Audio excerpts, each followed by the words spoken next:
స్తోత్రములు దేవా. అయా బ్రతికి ఉన్నామంటది కేవలం నీ కృపయే తండ్రి నాయన. అయా నీ ఉచితమైన కృప చెప్పున తండ్రి నాయన. అయా నీ సన్నిధానంలో తండ్రి నాయన నిన్ను ఆరాధించడానికి తండ్రి, నీ వాక్యం వినడానికి తండ్రి మాకిచ్చిన గొప్ప అవకాశమును బట్టి వందనాలు తండ్రి నాయన. ఘనమైన మా దేవానికి స్తోత్రములు తండ్రి, స్తోత్రములు తండ్రి. ప్రభువా నీకు వందనాలు తండ్రి నాయన. అయా ఈ లోకమైతే తండ్రి అల్లరితో నిండి ఉన్నది తండ్రి నాయన. అయా లోక ఆశలలోనైనా మేము నిండిపోకుండా తండ్రి నాయన, అయా నీ సన్నిధానంలో ఇంకను కూడా వాడబడడానికి నాయన, అయా నీవు ఇచ్చిన కృపను బట్టి వందనాలు తండ్రి, స్తోత్రములు తండ్రి. అయా నీకు నీ కృపయే తండ్రి నాయన, మరి ఏది లేదు తండ్రి నాయన. అయా నీ కృప చెప్పు మమ్మల్ని బ్రతికించుచున్న విధానానికి వందనాలు, స్తోత్రములు తండ్రి. అయా ఎంతో మంది బిడ్డలు హాస్పిటల్లో రోగులై ఉన్నారు తండ్రి. అయా నీవైతే తండ్రి మమ్మల్ని సజీవమైన రెక్కల చాటున్న తండ్రి దాచి కాచి కాపాడినందుకు వందనాలు తండ్రి, స్తోత్రములు దేవా నీకు వందనాలు తండ్రి. అయా ఇంకను కూడా తండ్రి నాయన పూర్ణ ఆత్మతో పూర్ణ హృదయముతో నిన్ను ఆరాధించుటకు తండ్రి సహాయము దయచేయండి తండ్రి నాయన. నీ పరిశుద్ధ ఆత్మను మా మధ్య నింపండి తండ్రి. అయా నీకే వందనాలు, స్తోత్రములు తండ్రి నాయన. అయా మేము తగ్గింపు జీవితము కలిగి తండ్రి నీ సన్నిధిలో వాడబడడానికి సహాయము దయచేయండి తండ్రి నాయన. మాలో గర్వాన్ని తీసివేయండి తండ్రి నాయన. అయా నీ మాటలు వినడానికి తండ్రి వినయ మనసు కలిగి తండ్రి అయా మమ్మల్ని మేము నాయన తగ్గించుకుని తండ్రి నీ పాదాల యొద్దకు చేరటకు సహాయం దయచేయండి దేవా నీకు వందనాలు తండ్రి. అయా ఎంత కాలము తండ్రి వ్యర్థమైన వాటి మీద తండ్రి మా మనసు నిలుపుకోకుండా తండ్రి నాయన నీ వాక్యము మీద తండ్రి నాయన శ్రద్ధ చూపుటకు సహాయం దయచేయండి దేవా. ప్రభువా నీకు వందనాలు తండ్రి. పాపాత్మురాలైన స్త్రీ తండ్రి వెనుక తట్టు నిలవబడి తండ్రి నాయన కన్నీటితో తన పాదాలు నీ పాదాలను కడిగింది తండ్రి. అటువంటి హృదయాలు మాకు దయచేయండి తండ్రి నాయన. అయా కన్నీటి ప్రార్థన మాకు నేర్పండి దేవా నీకు వందనాలు తండ్రి, స్తోత్రములు దేవా. ఘనమైన మా దేవా నీకు వందనాలు తండ్రి. రాజులకు రాజా నీకు స్తోత్రములు. అయా వచ్చిన ప్రతి ఒక్క బిడ్డని మీరు జ్ఞాపకం చేసుకొనండి తండ్రి. ఏ బిడ్డ ఏ అవసరత కొలది నిన్ను అడుగుచున్నారా తండ్రి నాయన వారి ప్రార్థనలు మీరు ఆలకించండి దేవా నీకు స్తోత్రములు దేవా నీకే వందనాలు తండ్రి. అయా దైవజనులు చెప్పి ఉన్న వాక్యమును బట్టి వందనాలు తండ్రి నాయన. విని విడిచిపెట్టకుండా తండ్రి మా హృదయంలో భద్రపరచుకోవడానికి సహాయం దయచేయండి తండ్రి నాయన. అయా రెండవ వర్తమానము చెప్పబోచుండగా తండ్రి నాయన నీ పరిశుద్ధ ఆత్మతో మాతో మాట్లాడండి దేవా నీకు వందనాలు తండ్రి. అయా నీకే స్తోత్రములు తండ్రి నాయన. అయా వచ్చిట మట్టికి వచ్చి వెళ్ళిపోవటం కాదు తండ్రి, వాక్యానుసారమైన జీవితాలు మాకు ప్రతి ఒక్క బిడ్డకి దయచేయండి తండ్రి. అయా నా సంఘంలో ఏవైతే కొదువుగా ఉన్నాయో నీకు తెలుసు తండ్రి. అయా మా అక్కరలు అరగక ముందని ఎరిగున్న దేవుడు తండ్రి నీకు స్తోత్రములు దేవా వందనాలు తండ్రి. అయా ఇంకను కూడా తండ్రి మేము ఆరాధనలో తండ్రి వాడబడడానికి సహాయం దయచేయండి తండ్రి నాయన. అయా మా చిన్ని ఆరాధనలు ఏమైనా తప్పులు పొరపాట్లు దయతో క్షమించమని నజరేయుడైన యేసుక్రీస్తు నామమున అడిగి వేడుకొనుచున్నాము తండ్రి, ఆమేన్. చక్కటి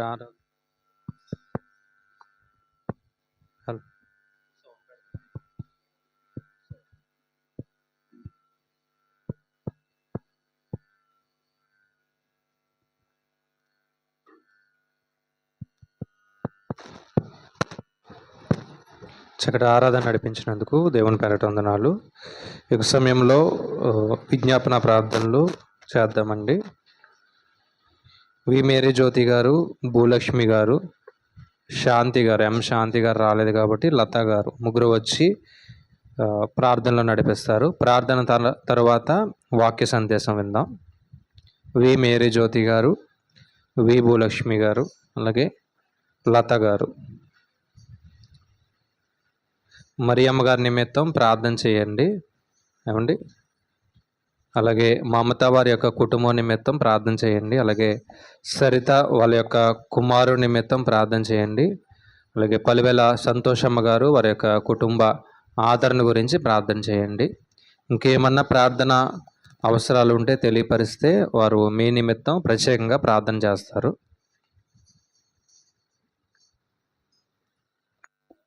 హల్లెలూయా. ప్రార్థన చేసుకుందాం. పరిశుద్ధుడా పరిశుద్ధుడా పరిశుద్ధుడా పరిశుద్ధుడా స్తుతి స్తుతి స్తుతి స్తుతి స్తుతి స్తోత్రములు స్తోత్రము స్తోత్రము స్తోత్రము స్తోత్రము స్తోత్రము స్తోత్రము దేవా మహిమోన్నతుడా కృపగల మా తండ్రి దావీదు కుమారుడా నీకు వందనములు స్తోత్రములు స్తోత్రములు తండ్రి. అయా ఇదిగో నాయన గతించిన సంవత్సరం నుంచి ఒక సంవత్సరం వరకు నా ప్రభా నా తండ్రి నాయన మమ్మలను మా సంఘములను ప్రభా యొక్క మా గ్రామాన్ని తండ్రి ఆ యొక్క మా కుటుంబాన్ని ప్రభా మీ ఉచితమైన కృపలో కాచి కాపాడినందుకే వందనములు వందనాలు స్తుతులు స్తుతులు స్తోత్రములు స్తోత్రములు.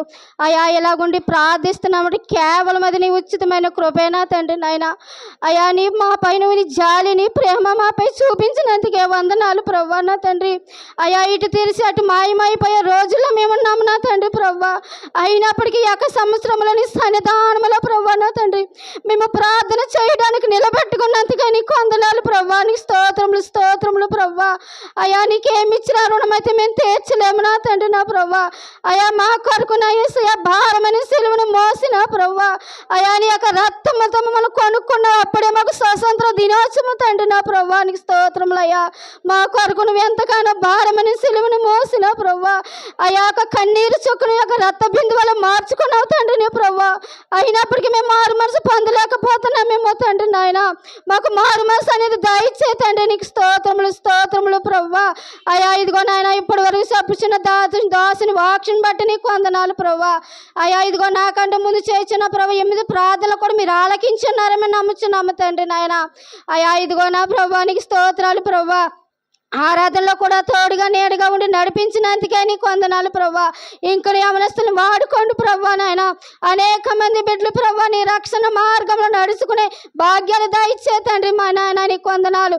మా యొక్క సంఘాన్ని మా యొక్క సంఘ కాపరిని ఇంకను ప్రభా ఎదుగుదల దయచే తండ్రి నీకు వందనాలు ప్రభా. అయా ఇంక ఇండ్ల కాడుండి ప్రభా ఎంతగానో మత్తులై ఉన్నారేమో నా తండ్రి నాయన. నీ సన్నిధానికి రావాలని హృదయం కదిలింపజేయమని అడుగుచున్నామయ్యా నీ స్తోత్రము తండ్రి. అయా ఇదిగో నా ప్రభా నాయన నీకు వందనాలు ప్రభా. నీకు స్తోత్రాలు ప్రభా నా తండ్రి నాయన. నాయన ఎందు నిమిత్తమైతే ప్రభా ఇక్కడ ప్రార్థన చేయించుకుంటున్నాము నీకు తెలిసిన ప్రభా నా తండ్రి నాయన. ఇదిగో నాయన నా ప్రభా మా సంఘములో ప్రభా గర్భిణీలు ఉన్నారు నాయన నీకు వందనాలు ప్రభా. అయ్యా నేను గర్భిణీని జ్ఞాపం తెచ్చుకోండి అయ్యా. నీ కాపుదల వాళ్ళని జ్ఞాపం తెచ్చుకోండి ప్రభా. అయ్యా సులువైన కానుపులు దయచేతండి నీకు వందనాలు ప్రభా. అలాగే ఇంకా గర్భఫలం లేని బిడ్డలు ఉన్నారు గర్భఫలాలు దయచేతండి నా ప్రభా. అయ్యా ఒక్కసారి బిడ్డలపై జాలి పడమని అడుగుచున్నాను అయ్యా నీ స్తోత్రములు తండ్రి నాయన. ఇదిగో నాయన మరియమ్మ గారిని జ్ఞాపం తెచ్చుకోండి అయ్యా. కుమార్తెనైతే నాయన ముట్టి స్వస్థపరిచావు నా తండ్రి. మరలా బలహీనత ఎందుకైతే వచ్చింది మాకైతే తెలియదు నా ప్రభా నాయన. ఆ బిడ్డ నీ చిత్తం అయితే లేవనెత్తమని అడుగుచున్నామయ్యా నీ స్తోత్రములయ్యా. ఆ యొక్క మా సంఘ ప్రార్థన మీరు ఆలకించిన మా దాసుల ప్రార్థన మీరు ఆలకించిన ఆయన ఆ బిడ్డను లేవనెత్తమని అడుగుచున్నానయ్యా నీ స్తోత్రములు తండ్రి నాయన. ఇంక నువ్వు ప్రభా నా తండ్రి నాయన హాస్పిటల్ ఉన్న చంటి బిడ్డను కూడా జ్ఞాపం తెచ్చుకోండి ప్రభా. ఆ యొక్క కుమారుని కూడా ముట్టు ప్రభా స్వస్థత దయచేతండి నీకు వందనాలు ప్రభా. నేను అనేక మంది బిడ్డలు ప్రభా అనేక బలహీనతలతో ఉన్నారు నా తండ్రి ప్రభా. అయ్యా ఇలాగుండి మేము సజీవులను రెక్కల చాటున ఉన్నామంటే కేవలం అది నీ కృపే నా తండ్రి నీకు వందనాలు ప్రభా. ప్రతి ఒక్క బిడ్డని జ్ఞాపం తెచ్చుకోండి నీ కాపుదల భద్రపరచమని అడుగుచున్నానయ్యా నీ స్తోత్రము తండ్రి. అయ్యా కూడి వచ్చిన సంఘాన్ని పేరు పేరున ప్రతి ఒక్క బిడ్డని దీవించండి ప్రభా. ఆశీర్వదించండి ప్రభా. ఏ బిడ్డని ఏ తలంపులతో మీరు ఏర్పరచుకున్నారా ప్రభా వారిని వారి కుటుంబాన్ని కూడా దీవించండి ప్రభా. నీకు వందనాలు స్తోత్రములు తండ్రి. ఇదిగో 2వ వర్తమానంలో ప్రభా నీ దాసుని ప్రభా రాజురావు గారిని మరలా మా సన్నిధానికి ప్రభా తీసుకొచ్చినందుకే నీకు వందనాలు ప్రభా. నీకు స్తోత్రములు తండ్రి. వారిని వారి కుటుంబాన్ని వారి బిడ్డలను కూడా వారి సంఘాన్ని కూడా మీరు ఆశీర్వదించండి నాయన నీకు వందనాలు. ఇంకను బలము చేతిన బిడ్డలకి దయచేతండి నా ప్రభా నాయన. నీవు వారు తోడుగా నేడుగా ఉండి నడిపించండి అయ్యా. ఏ వర్తమానంతో మరి మాతో మాట్లాడబోచున్నావా తండ్రి నాయన. ఆ యొక్క వర్తమానం ఆ యొక్క హృదయంలో నింపుకునే భాగ్యాలు మాకు దయచేయమని అడుగుచున్నానయ్యా నీ స్తోత్రములు తండ్రి. అయ్యా మా సంఘంలో ఉన్న కొద్ది వైద్యమందో నీకు తెలిసిన ప్రభా చర్చ ఆవరణ విషయంలో కూడా తోడుగా నేడుగా ఉండండి ప్రభా. మీరే సహాయము దయచేతండి ప్రభా నాయన. ఇదిగో నా తండ్రి నీకు వందనాలు ప్రభా. ఆ యొక్క యాయూరు వలె నా తండ్రి ఆ యొక్క పాపాతుల స్త్రీ వలె నా ప్రభా యొక్క శుంకర వలె నా తండ్రి నా ప్రభా ఆ యొక్క మాత మరియా వలె నీ పాదాల సంతకు మేము ఉన్నామని నమ్ముచున్నామయ్యా. నీ పాదాల సంతకు మేము నమ్మకముతో విశ్వాసముతో ఉండి ప్రార్థించే భాగ్యాలు మాకు దయచండి అయ్యా నీ స్తోత్రములు తండ్రి. అయ్యా ఇదిగో నాయన నీకేమి ఇచ్చిన రుణం తీర్చలేము తండ్రి నాయన. యవనస్తులు ఉన్నారు యవనస్తులతో మాట్లాడండి ప్రభా. అయ్యా నాయన బాప్తిస్మం పొందుకునే భాగ్యం 10 బిడ్డకి దయచేతండి నా ప్రభా. అయ్యా నాయన వచ్చి వెళ్ళడం కాదు నా ప్రభా నాయన. వినిన వాక్యం హృదయంలో తలంపులు ఏర్పరచుకుని నా ప్రభా నా తండ్రి నీ కొరకు బ్రతుకులు మాకు దయచేయమడుగుచున్నామయ్యా నా తండ్రి నాయన. మా బ్రతుకులో నీ ఉంటే చాలు తండ్రి నాయన, నీ కృప ఉంటే చాలని మేము నమ్ముచున్నామయ్యా. నీ స్తోత్రములయ్యా. మా యొక్క తప్పులు పొరపు ఉంటే క్షమించండి నా ప్రభా, నీకు వందనాలు తండ్రి.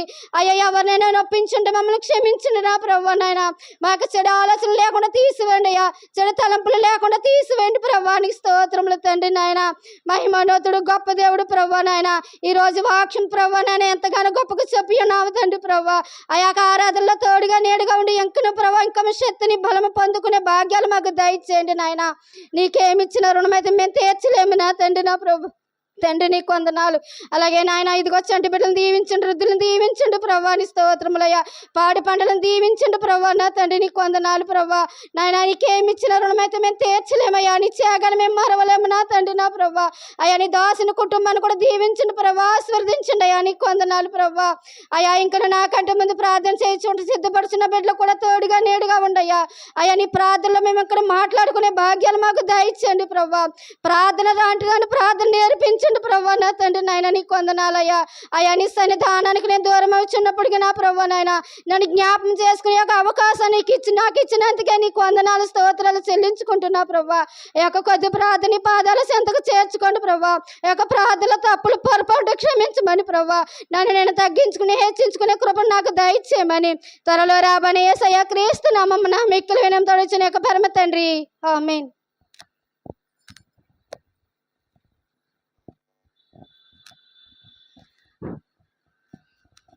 ప్రార్థన చేసుకుంటాం. స్తుతి స్తుతి స్తుతి స్తుతి స్తోత్రము స్తోత్రములు స్తోత్రములు స్తోత్రములు స్తోత్రములు తండ్రి నాయన ప్రభువాని ఇట్టదాన్ని మట్టిదాని బాబు, ఎందుకు పనికిరానంటిదాన్ని, ఎందులో ఎన్నికలేనంటిదాన్ని ప్రభా, నీకు వందనాలు తండ్రి. ఈ సమయం ఈ తరుణం ఇచ్చినందుకు లెక్కలేని స్తుతులు స్తోత్రాలు అయ్యా, నీకు వందనాలు బాబు నాయన. ఈ కూడు విజ్ఞాపన నా ప్రభా ప్రార్థనలు మెప్పుకున్నందుకు వందనాలు బాబు, నీకు వందనాలు. ఈ జ్ఞాన ప్రార్థనలన్నీ ఆలకించే దేవుడు అయ్యా, నీకు వందనాలు తండ్రి. నాకన్నా ప్రభువా నాయన ముందు చేసిన ప్రార్థనలన్నీ ఆలకించే ప్రభువా నా యేసయ్యా, నీకు వందనాలు తండ్రి. మాకు దిద్దుబాటు కొడుకులు ప్రభువా, మా ఆత్మలు దిద్దు కృప దయచ్చే బాబు యేసయ్యా, నీకే వందనములు స్తోత్రములు అయ్యా నాయన. ఇక్కడ కూడి వచ్చిన ప్రతి ఒక్క బిడ్డని పేరు పేరు చెప్పిన ప్రతి కుటుంబాన్ని మీరు ఆశీర్వదించండి. ఇంకా రానంటే బిడ్డలను జ్ఞాపకం చేసుకోండి అయ్యా, నీకు వందనాలు ప్రభా. నిన్ను మర్చి నా ప్రభా ఇళ్ళ కాడ ఉన్నంటే బిడ్డలను కూడా నా ప్రభా నీ సిద్ధమైతే ప్రభా ఇంకో తరుణము దయచ్చే బాబు, నీకు వందనములు యేసయ్యా, నీకే వందనములు అయ్యా, వందనములు. నువ్వు చేసిన మేలు కంటికి కనపడు, చెవులకి కనపడు, హృదయానికి గోచరించు బాబు యేసయ్యా. గొప్ప కార్యములు చేసే దేవుడు తండ్రి, నీకు వందనాలు నా యేసయ్యా, నీకు వందనాలు ప్రభా, వందనాలు. పాటల్లో సహాయం చేశారు ప్రభా, చదివిన వాక్యంలో మీరు ఉన్నారు తండ్రి. అలాగనే ప్రభా నాయన జ్ఞాపక ప్రార్థనలో కూడా మీరు ఉన్నారు ప్రభా, నీకు వందనాలు. స్తుత ఆరాధనలో మీరు ఉన్నారు ప్రభా, నీకు వందనాలు స్తోత్రాలు నా యేసయ్యా, నీకే వందనములు స్తుతులు స్తోత్రాలు ప్రభా. అయ్యగారు చెప్పిన వాక్యమును కూడా ప్రభా నా తండ్రి, ఓ నా ప్రభా నీకే వందనములు వందనములు వందనములు తండ్రి నాయన. ఆ వాక్యం ప్రకారంగా మేము జీవించే కృప దయచ్చే తండ్రి, తగ్గింపు జీవితం మాకు దయచ్చే ప్రభా నా యేసయ్యా, నీకు వందనాలు. నిత్యము నిరంతరము ప్రాణం ఉన్నంత వరకు నీ పాదాల చెంత ఉంటాక నీ కృప చూపయ్యా, నీకు వందనాలు స్తోత్రాలు అయ్యా, నీకే వందనములు. సంఘంలో ఎంతోమంది బిడ్డలు బలహీనంగా ఉన్నారు ప్రభా, బలపరిచే దేవుడు తండ్రి, నీకు వందనాలు. మమ్మల్ని ఎంతగానో కాపాడుతున్నావు ప్రభా, నీకు వందనాలు నా యేసయ్యా, నీకే వందనములు. హాస్పిటల్లో ఎంతోమంది ఉన్నారు ప్రభా యేసయ్యా, నీ సన్నిధానికి రాలేనంటే బిడ్డలు ఉన్నారు ప్రభా, నీకు వందనాలు. బిడ్డలందరినీ మార్చండి అయ్యా, నీకు వందనాలు. మమ్మల్ని దినదినము ఎంతగానో కాపాడుతున్నావు ప్రభా, నీకు వందనాలు స్తోత్రాలు అయ్యా. గర్భిణీ స్త్రీలు ఉన్నారు ప్రభా, నీకు వందనాలు స్తోత్రాలు. మెరిసి హాస్పిటల్లో ఉంది ప్రభా, నీకు వందనాలు. ఆ బిడ్డని జ్ఞాపకం చేసుకోండి అయ్యా, సుఖమైన కానుపు దయచ్చే ప్రభా, నీకు వందనాలు. అలాగే సరితరికి కూడా నా ప్రభా, నీకు వందనాలు. మగ బిడ్డని ఇచ్చావు దేవా, ఆ చంటి బిడ్డ అయితే హాస్పిటల్లో ఉన్నారు ప్రభా, నీకు వందనాలు. ఆ బిడ్డ కూడా ఆరోగ్యం దయచేసి తల్లి బిడ్డ క్షేమంగా ఉంటాకి సహాయం దయచ్చే ప్రభా, నీకు వందనాలు అయ్యా, వందనాలు ప్రభా, నీకే వందనములు తండ్రి నాయన. ప్రభా నీకు వందనాలు యేసయ్యా, నీకే వందనములు స్తోత్రములు తండ్రి. అలాగే ప్రభా సంతోష నా ప్రభా బిడ్డను పోగొట్టుకుని ఎంతగానో వేదన చెందుతుంది అయ్యా, నీకు వందనాలు. ఆ బిడ్డలకు సంటి బిడ్డలకు నాయన తల్లి లేదు ప్రభా, నీకు వందనాలు నా యేసయ్యా. కుటుంబాన్ని ఆదరించండి అయ్యా, ఆ కుటుంబాన్ని పోషించండి అయ్యా, నీకు వందనాలు. ఆ దుఃఖం చల్లార్చండి అయ్యా, నీకు వందనాలు స్తోత్రాలు బాబు యేసయ్యా, నీకే వందనములు అయ్యా. అలాగనే మరియమ్మను కూడా ప్రభా నా తండ్రి బలహీనపడి ఉంది ప్రభా, నీకు వందనాలు. ఆ బిడ్డను బలపరచండి అయ్యా, నీకు వందనాలు తండ్రి. ప్రార్థనలో ఎంతో బలం ఉందని ప్రభా నా తండ్రి నా యేసయ్యా, బిడ్డను ముట్టి స్వస్థపరిచి లేవనెత్తండి అయ్యా, నీకు వందనాలు స్తోత్రాలు ప్రభా. ఇంకా మాకు తెలియనట్టు బిడ్డలు ఎంతోమంది ఉన్నారు ప్రభా. ఆ బిడ్డలందరినీ జ్ఞాపకం చేసుకోండి అయ్యా. గర్వఫలం లేనంటి బిడ్డలు ఎంతోమంది ఉన్నారు ప్రభు. గర్వఫలం దయచ్చే తేవా నీకు వందనాలు. నా యేసయ్యా నీకే వందనములు తండ్రి, వందనములు తేవా. అలాగనే ప్రభు రాజరెవరు ఎంతో నాయన తండ్రి ప్రభా దూర ప్రాంతం నుంచి వచ్చుతున్నారు ప్రభు. మా గ్రామం విడిచిపెట్టిన ప్రభా నా తండ్రి మళ్ళీ నా గ్రామంకు చేర్చినందుకు వందనాలు. యేసయ్యా నీకే వందనములు స్తోత్రములయ్యా. ఆ వర్తమానం విని మేము విడిచిపెట్టకుండా నాయన మేము జీవించే కృప దయచ్చే ప్రభా నీకు వందనాలు. నా యేసయ్యా నీకే వందనములు స్తోత్రములయ్యా. చంటి బిడ్డలను దీవించి ఆశీర్వదించండి. యవన బిడ్డలను జ్ఞాపకం చేసుకోండి అయ్యా నీకు వందనాలు. నాయన మత్తులకి బానిసలైపోతున్నారు ప్రభా, పేకాట్లకు బానిసలైపోతున్నారు అయ్యా. మీరు జ్ఞాపకం చేసుకుంటే నా ప్రభా ఆ బిడ్డలు ఈ సన్నిధానంలో ఉంటారయ్యా నీకు వందనాలు. యేసయ్యా నీకే వందనములు తండ్రి. నా యేసయ్య ఆరోగ్యం లేనంటి బిడ్డలకు ఆరోగ్యం దయచ్చే ప్రభా. నీ ఒక సన్నిధానంలో వాడుకోండి అయ్యా బిడ్డల్ని. మారు మనసు పొంది నాయన బాప్టిస్ను పొందుకునే కృప దయచ్చే బాబు. నా యేసయ్య నీకు వందనాలు తండ్రి. నీ పాదాలు సెంత ఉంటాకి ఆ బిడ్డలకు దయచ్చే ప్రభా నీకు వందనాలు స్తోత్రాలయ్యా. మేము ఎవరిని మర్చిపోయినా నువ్వు మర్చిపోవయ్యా నీకు వందనాలు. నేను నా ప్రభా నీకే వందనములయ్యా. ఈ చిన్న ప్రార్థనలో తప్పులుంటే క్షమించి ప్రభా ఈ ప్రార్థనకు ప్రతిఫలం దయచేయమని త్వరలో రాబోనికి ఇస్తున్నామని అడిగి వేడుకుంటున్నాను పరమ తండ్రి. ఆమేన్.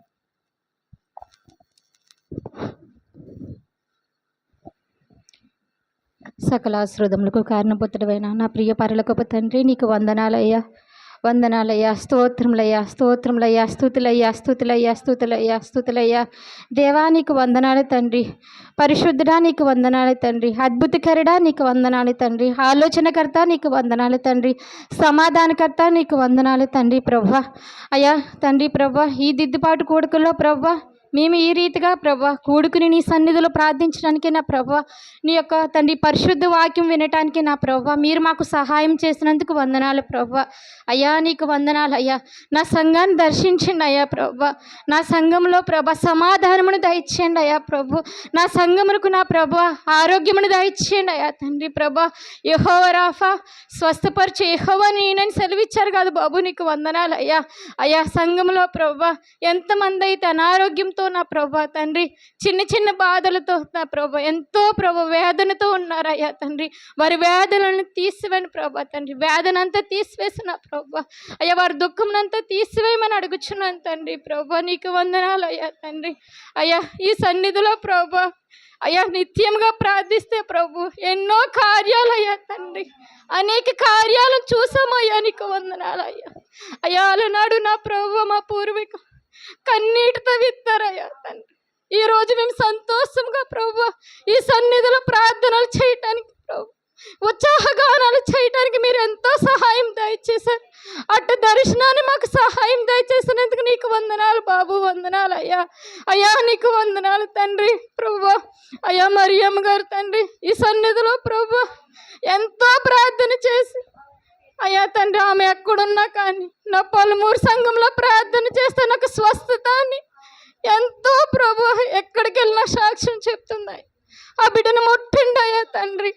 ఆ రక్త కణాల నుంచి మీరే సహాయమును దయచేయండి అయ్యా తండ్రి.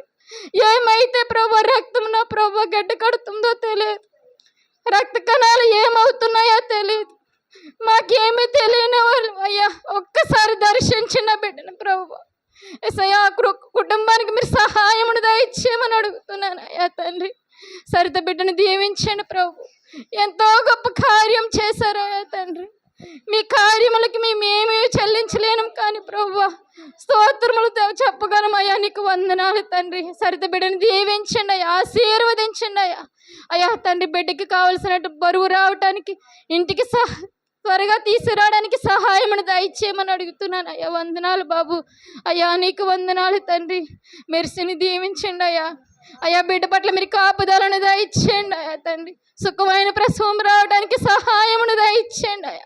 ఆ బిడ్డ ఆరోగ్యంగా పుట్టడానికి ప్రభు నీ సంఘంలో గొప్ప సాక్ష్యం చెప్పడానికి సహాయం దయచేయండి అయ్యా. అయ్యా ఇట్టి ప్రార్థనలు ఆ బిడ్డకి ఆరోగ్యం దయచేస్తుందని మేము నమ్ముచున్నాం అయ్యా. నమ్ముట నీ వలనైతే నమ్మువానికి సమస్తమును సాధ్యం కదా బాబు. అయ్యా నీ బిడ్డలుగా మేము ఇక్కడ గోజాడుతున్నాం అయ్యా. అయ్యా మేము ప్రార్థన ధూపం వేయించండిగా నా ప్రభు ఇట్టి కార్యములు జరగడానికి మీ సహాయమును దయచేయండి ప్రభు. దేవా నీకు వందనాలు అయ్యా తండ్రి. సంతోషం గారికి కుటుంబ ఆదరణ దయచేయండి అయ్యా. ఆ బిడ్డకి ఇంకా నువ్వు సహాయమును దయచేయండి. ఇప్పుడున్న బిడ్డని ఎలా పెంచాలో ఆమెకి జ్ఞానమును దయచేయండి బాబు. నీకు వందనాలయ్యా. ఆ బిడ్డను ముట్టండి. ఆ బిడ్డ చుట్టూ మీ కాపుదలను దయచేయమని అడుగుతున్నాను తండ్రి. యేసయ్యా నీకు వందనాలు ప్రభువా.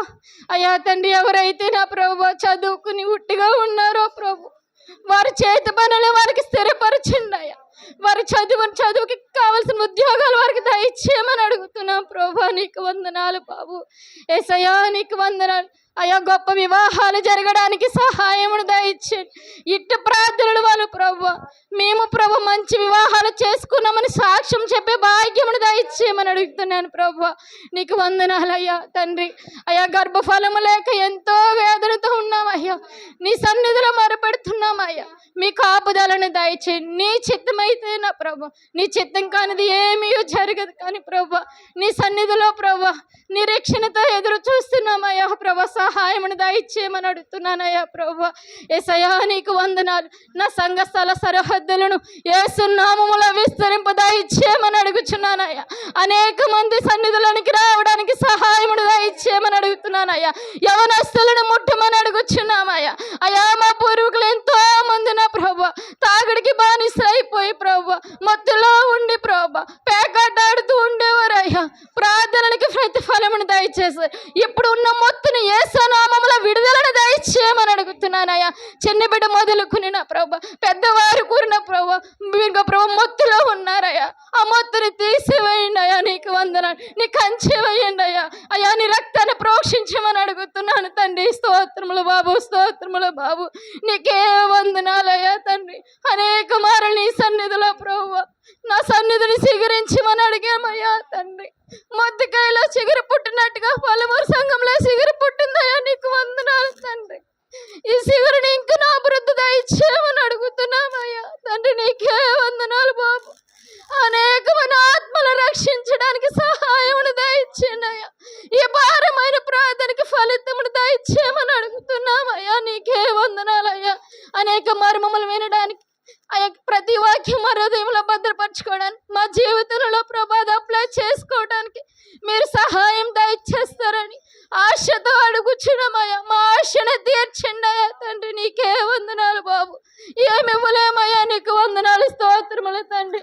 ఇంత గొప్ప సంఘాన్ని మీరు సహాయం దయచేసినందుకు ప్రతి ఒక్క కుటుంబంలో ప్రభు సమాధానమును దయచేసి ప్రభు నీ ఆత్మ సంబంధమైన విషయంలో ప్రభు నీ సన్నిధిలో ఉచ్చరించడానికి సహాయమును దయచేయమని యేసయ్య పుణ్యపాదముల మిక్కిలి వినయంతో అడిగి వేడుకుంటున్నాను పరమ తండ్రి.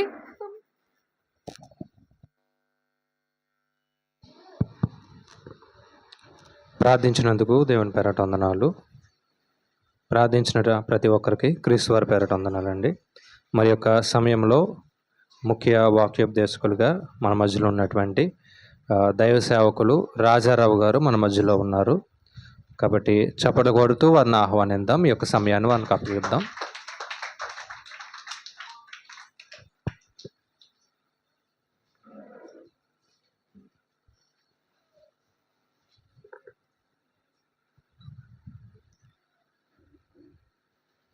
ప్రభునందు ప్రియమైన వారులారా, మొదటగా ప్రభు నామమునకు మహిమ కలుగుగాక. చేరి వచ్చిన ప్రియులందరికీ ప్రభు అయిన యేసుక్రీస్తు వారి నామంలో నా ప్రేమ వందనాలు చెల్లిస్తూ ఉన్నాను. అందరూ బాగున్నారండి? ప్రభు మహాకృప చేత మరోసారి మీ మధ్యకు వచ్చి మరి మీతో సహవాసం చేయడానికి ప్రభు నాకు ఇచ్చిన ఈ మంచి అవకాశాన్ని బట్టి ప్రభుని స్తుతిస్తూ ఉన్నాను. మరి దేవుని సేవకులు తమ్ముడు సురేష్ బాబు గారు వాక్యం చెప్పడానికి రావాలని కోరినప్పుడు చాలా సంతోషించాను. ఎందుకంటే ఇక్కడే పుట్టి ఇక్కడే పెరిగి మరి వేరే స్థలానికి సేవకి వెళ్ళి వేరే స్థలంలో సేవ చేయడం అనేది నా ధన్యకరమైన జీవితం. నేను ఎక్కడికి వెళ్ళినా కానీ నడకుదురులో సేవ చేస్తున్నానని చెప్తూ మా సొంతూరు పొలమూరు అని చెప్తాను. కాబట్టి నేను ఇదే మందిరంలో కూర్చుని వాక్యం విన్నవాడిని, పరిచర్య చేసిన వాడిని.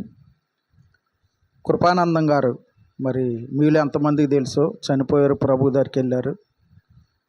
ఆయన అక్కడున్న అది కమిటీ హాల్, ఆ కమిటీ హాల్ దగ్గర సువార్త చెప్తున్నప్పుడు యోహాను సువార్త 5వ అధ్యాయంలో బెతస్దా కోనేటి దగ్గర ఆ రోగిని బాగు చేసినప్పుడు ఆ సందర్భాన్ని చెప్తూ, ఇదిగో నీ పాపములు క్షమింపబడినవి, మరి ఎక్కువ కీడు నీ మీదకి రాకుండానట్లు ఇంకెన్నడూ పాపం చేయకు అని ఆ వచనం చెప్తున్నారు ఆయన. అప్పుడు ఆ వచనం ప్రభువే నాతో మాట్లాడారు. నా పాపాలన్నీ క్షమించబడి ఆ కమిటీ హాల్ దగ్గర ఆ తిమ్మలాగా ఉంది కదండి పెద్దది, బయట అక్కడ మీటింగ్ జరుగుతుంది. ఎవరికి తెలియదు, నాకు నేనుగానే ఏడ్చి ప్రార్థన చేసి ప్రభువును క్షమాపణ కోరి వాస్తవమైన నిజమైన మారు మనసు రక్షణ పొంది, ఆ తర్వాత మోహన్ రావు గారు అని మరో సేవకుడు ఆయన ద్వారా బాప్తిసం పొంది, మరి ఎక్కడి నుంచి కొన్ని పరిస్థితులను బట్టి మేము నడకుదురు వెళ్ళడం జరిగింది. నడకుదురు గ్రామంలో కలిసి మరి ప్రభుతో కలిసి పనిచేయడానికి ప్రభు సహాయం చేశారు. వెలంపేటలో మరి అందరూ విగ్రహారాధకులే, అయితే వారి మధ్య పనిచేయడానికి ప్రభు సహాయం చేశాడు. మీరందరూ కూడా ప్రార్థన చేస్తూ ఉన్నారు, ఇంకా చేస్తూ ఉన్నారు, ఇంకా చేయండి. ప్రభు అన్యజనుల మధ్య స్థలం ఇచ్చారు, మందిరం ఇచ్చారు, అలాగే మంచి సండే స్కూలు, మంచి సంఘం.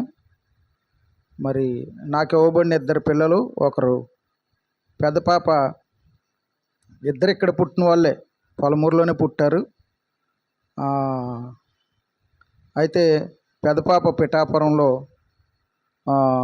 వాళ్ళ ఇంటి దగ్గర ఉంది, వారికి 2 పిల్లలు. చిన్న పాప హైదరాబాదులో టీసీఎస్లో టాటా కంపెనీలో ఇంజనీర్గా పనిచేస్తుంది. ఆ అమ్మాయికి వివాహం చేయాలి. ఆ అమ్మాయి కొరకు ప్రార్థన చేయండి. ప్రభు చిత్తమైతే ఆ అమ్మాయి వివాహానికి మీరందరూ కూడా వచ్చి మరి మాతో కలిసి ఉండాలని ప్రేమతో మనవి చేస్తూ ఉన్నాను. మరి తమ్ముడు సురేష్ బాబు గారు మీ మధ్య ఎంతో చక్కగా పనిచేస్తూ మిమ్మల్ని ఆత్మీయంగా ప్రభువులో పెంచుతున్నందుకై మరోసారి ఆ దైవ సేవకునికి నా వందనాలు చెల్లిస్తూ ఉన్నాను. ఆయనకి సహకారిగా ఉంటున్న తమ్ముడికి కూడా నా వందనాలు. మరి ఇక్కడున్న యవనస్తులు, అలాగే ఇక్కడ ఉన్నటువంటి మరి ప్రయాసపడుతున్న మీ అందరికీ కూడా మరోసారి నా ప్రేమ వందనాలు చెల్లిస్తున్నాను. పొలమూరు గుడ్ ఫ్యామిలీ అని ఒక గ్రూప్ ఉంటుందండి, WhatsApp group. Polamuru good family అని ఉంటుంది. మీ నెంబర్లు ఎవరైనా అందులో లేకపోతే మన ఆస్కర్ రావుకి ఇస్తే నేను అందులో యాడ్ చేస్తాను. అవి ఎందుకంటే మీ యోగక్షేమాల కొరకు, తర్వాత మీ పిల్లలు ఎవరైనా ఎక్కడైనా హైదరాబాదులో కానీ వైజాగ్లో కానీ చదువుకుంటున్నా, ఉద్యోగాలు చేసుకుంటున్నా, వారి నెంబర్లు కూడా అందులో యాడ్ చేస్తే మనకు ఒక బంధం పెరుగుతుంది, ఒక సర్కిల్ పెరుగుతుంది అన్నమాట అండి. అర్థమైందా మీకు? ఆ గ్రూప్ ఎందుకంటే ఒక సర్కిల్ పెంచడం కొరకు. దాని పేరు ఏం పేరు అమ్మ? పొలమూరు గుడ్ ఫ్యామిలీ అని ఉంటుంది. ఆ గ్రూప్లో మీ పిల్లలు ఎక్కడున్నారో, ఏం చేస్తున్నారో ఆ విషయాలన్నీ మాకు తెలిస్తే ఎప్పుడైనా ఆ ప్రాంతానికి వెళ్ళినప్పుడు వాళ్ళని కలుసుకోవడానికి, వాళ్ళతో సత్సంబంధాలు కలుపుకుని సాగడానికి అవకాశం ఉంటుంది. కనుక మీ నెంబర్లు ఎవరైనా మరి యాడ్లో లేకపోతే ఆయనకి ఇవ్వాలని ప్రేమతో మనవి చేస్తున్నాను. సరే, నాకు ఇవ్వబడిన సమయానికే నేను వాక్యాన్ని ముగించడానికి ప్రయత్నం చేస్తాను. అయితే వాస్తవంగా సైంటిఫిక్ ప్రకారంగా స్కూల్ అవర్ ఎంత టైం ఉంటుంది? అంతకంటే ఎక్కువ ఉండదు. ఎందుకంటే అంతకు మించి చెప్తే అదంతా బయటికి వెళ్ళిపోతుందంట. మైండ్ సెట్ 45 నిమిషాల వరకే వినే శక్తి ఉంటుందంట. అందుచేత వాస్తవంగా అక్కడికే నేను ఎప్పుడు ముగిస్తాను 40-45 ఇంకా మించితే 5 నిమిషాలు. కానీ మీ పాస్టర్ గారు ఇంచుమించు గంటన్నర ఇచ్చారు. గంటన్నర అంటే 2 పీరియడ్లు టైం అన్నమాట. మరి మీకు ఎంత ఓపిక ఉందో నాకు తెలియదు. మీ శక్తిని బట్టి ఆయన కూడా ఇచ్చి ఉంటారు. మంచిదే. అంత మెమరీ పవర్ ఉండడం, అంత ఓపిక ఉండడం ఈ రోజుల్లో మరి చాలా విశేషమైనదే. ఎందుకంటే ఎవ్వరూ కూడా ఉండరండి. 45 నిమిషాలు దాటితే టైం చూసుకుంటారు, ఎప్పుడు ముగిస్తారు ఎప్పుడు ముగిస్తారు ఎప్పుడు ముగిస్తారని. ఇది ఆఖరి వచనం అని చెప్పగానే అందరి ముఖాలు వెలుగుతాయి. అప్పటి వరకు మూతులు ఇలా ముడుచుకుని ఉన్న వాళ్ళు ఆఖరి వచనం అని చెప్పగానే ముఖాలు 1000 క్యాన్ల బల్బులాగా వెలుగుతుంది. ఎందుకంటే అయిపోయింది అని అమ్మయ్య అనుకుంటారు. మరి గంటన్నర ప్రసంగం అంటే మరి ప్రభువే సహాయం చేయాలి. మరి మీకు వినే ఓపిక ఉండాలి, నాకు చెప్పే కృప ఉండాలి. సరే, మరి సమయాన్ని వ్యర్థం చేసుకోకుండా వాక్యంలోనికి వెళ్దాం. వాస్తవంగా ఇది దిద్దుబాటు కూటమని దేవుని సేవకులు చెప్పడం విన్నాను. దిద్దుబాటు కూటం. సమూయేలు రాసిన మొదటి గ్రంథం 7వ అధ్యాయం 1 నుండి 17 వరకు. అబ్బా ఒక్క నిమిషం. సమూయేలు రాసిన మొదటి గ్రంథం 7వ అధ్యాయం 1 నుండి 17. ఒక వచనాన్ని నేను చదువుతాను, ఒక వచనాన్ని మీరు చదవండి. చదవగలిగిన వారు అందరూ వాక్యాన్ని తీసుకోండి. నేను ఒక వచనాన్ని చదువుతాను, మీరు ఒక వచనాన్ని చదవండి. ఆ విధంగా మార్చి మార్చి చదువుదాం. ఎప్పుడెప్పుడం ఈ మార్చికి మళ్ళీ మార్చికి కాదు. మార్చి అంటే నేను ఒకటే మీరు ఒకటే, అలాగా. సరే, సమూయేలు రాసిన మొదటి గ్రంథం 7వ అధ్యాయము 1వ వచనం. అంతటా కిర్యాతరీము వారు వచ్చి యెహోవా మందసమును తీసుకొని పోయి కొండయందుండే అబీనాదాబు ఇంట చేర్చి దానిని కాపాడుటకే అతని కుమారుడైన ఎలియాజరును ప్రతిష్ఠించిరి.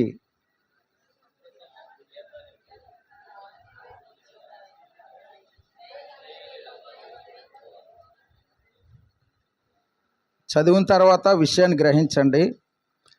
సమూయేలు ఇశ్రాయేలీలందరితో ఇట్లా, నేను మీరు పూర్ణ హృదయంతో యెహోవా యొద్దకు మీరు మళ్ళిన ఎడల అన్య దేవతలను అస్తోరోతు దేవతలను మీ మధ్య నుండి తీసివేసి పట్టుదల కలిగి యెహోవా తట్టు మీ హృదయములను త్రిప్పి ఆయనను సేవించుడి. అప్పుడు ఆయన ఫిలిస్తీన్ల చేతిలో నుండి మిమ్మును విడిపించును.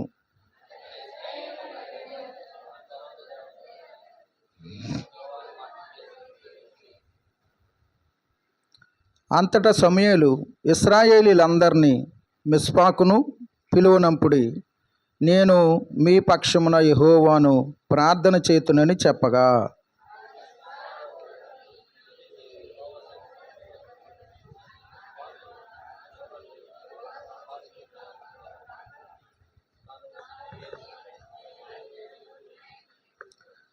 ఇశ్రాయేలీలు మిస్పాలో కూడి ఉన్నారని ఫిలిస్తీన్లు వినినప్పుడు ఫిలిస్తీన్లు సర్దార్లు ఇశ్రాయేలీల మీదకి వచ్చిరి. ఈ సంగతి ఇశ్రాయేలీలు విని ఫిలిస్తీన్లకు భయపడి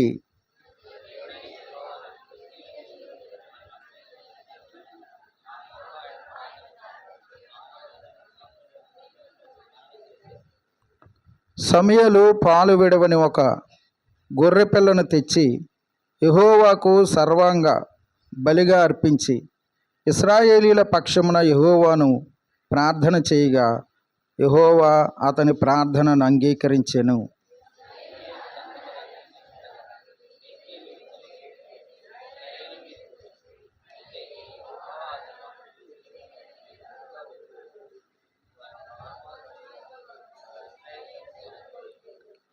ఇశ్రాయేలీలు మిస్పాలో నుండి బయలుదేరి బేత్కారు వరకు ఫిలిస్తీన్లను తరిమి హతం చేసిరి.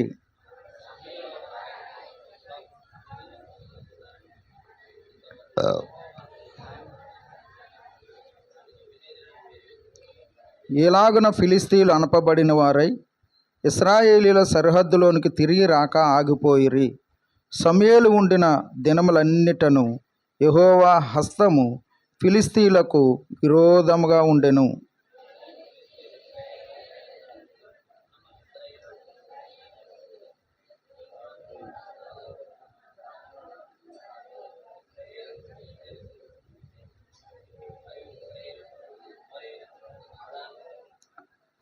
సమూయేలు తాను బ్రతికిన దినములన్నీయు ఇశ్రాయేలీయులకు న్యాయాధిపతిగా ఉండెను. ఏటేటా అతడు బేతేలునకును గిల్గాలునకును మిస్పాకును తిరుగుచు ఆ స్థలముల యందు ఇశ్రాయేలీయులకు న్యాయం తీర్చుచు వచ్చెను.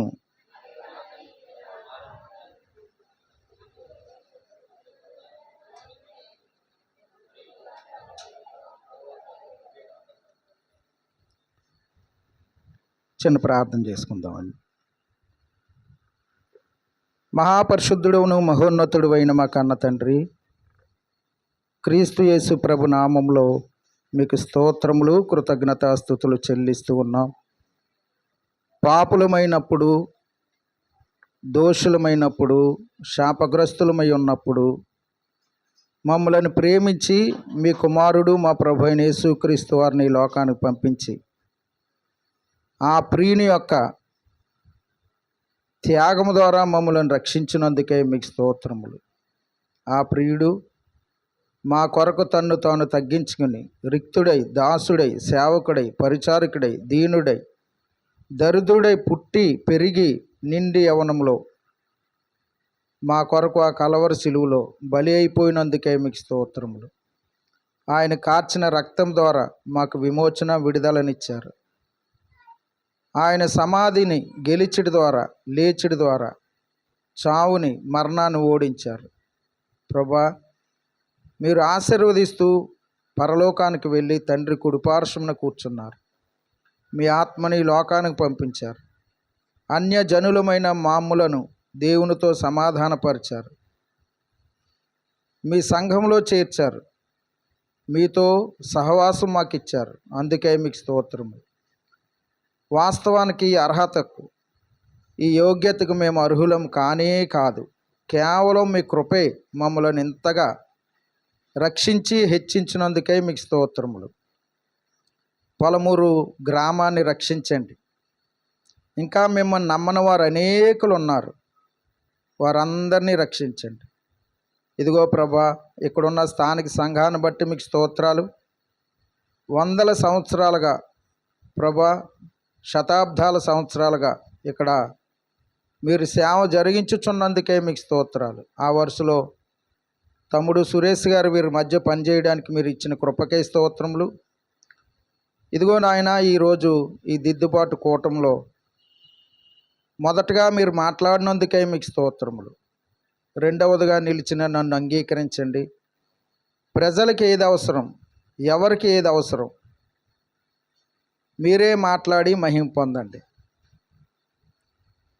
కాని మాట నా నోట రాకుండా, నా సొంత మాట ఉపయోగించకుండా మీ వాక్యమును, సత్యవాక్యమును సరిగా విభజించినట్లు సహాయం చేయమని, వినగల చెవి, గ్రహించుకునే మనసు అందరికీ దయచేయమని, వాక్యాన్ని ఘనపరచమని, మా ప్రభు అయిన యేసుక్రీస్తు వారిని హెచ్చించమని, వాక్యమై ఉన్న క్రీస్తు యేసు ప్రభు నామంలో స్తుతించి ప్రార్థించి అడిగి వేడుకొనుచున్నాము తండ్రి.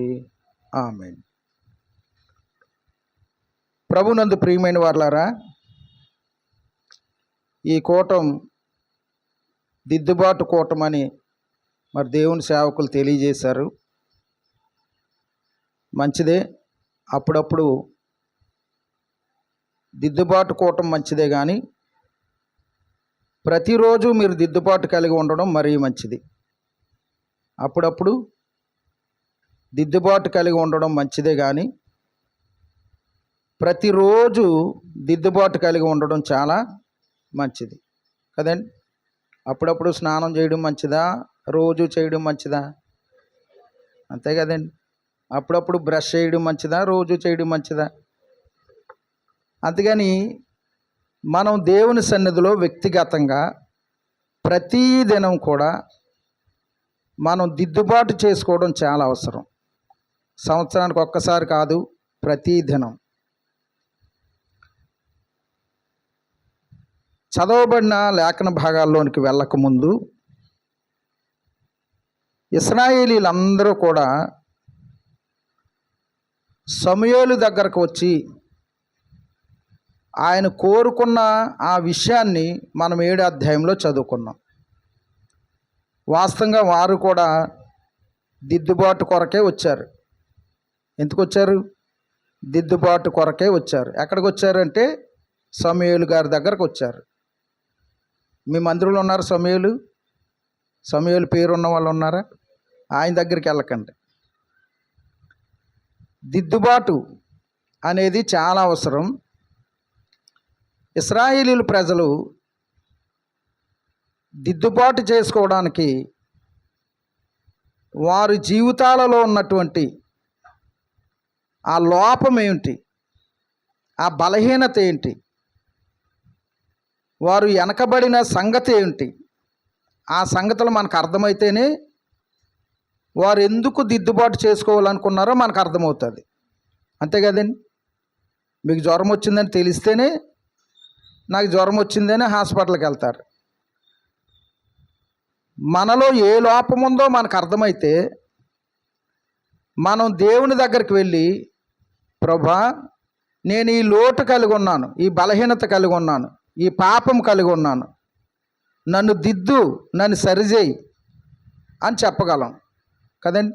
ఆకలిస్తే తల్లి దగ్గరికి వెళ్ళి అన్నం పెట్టు అన్నట్టుగా. అది మరి మీ బలహీనత మీకు అర్థమైందా? మీ లోపం మీకు అర్థమైందా? మీరు ఏ లోపంలో ఉన్నారో మీకు అర్థమైందా? ఆ లోపాన్ని సరి చేసుకోవాలంటే సమూయేలు దగ్గర కాదు, ఎక్కడికి రావాలి? యేసు ప్రభు దగ్గరికి రావాలి. యేసు ప్రభు దగ్గరికి రావాలి. యేసు ప్రభు మన జీవితాలను బాగు చేసేవాడు. యేసు ప్రభు మన జీవితాలను కట్టేవాడు. యేసు ప్రభు మన లోపాలను సరిచేసేవాడు. యేసు ప్రభు మనల్ని ఉజ్జీవపరిచేవాడు.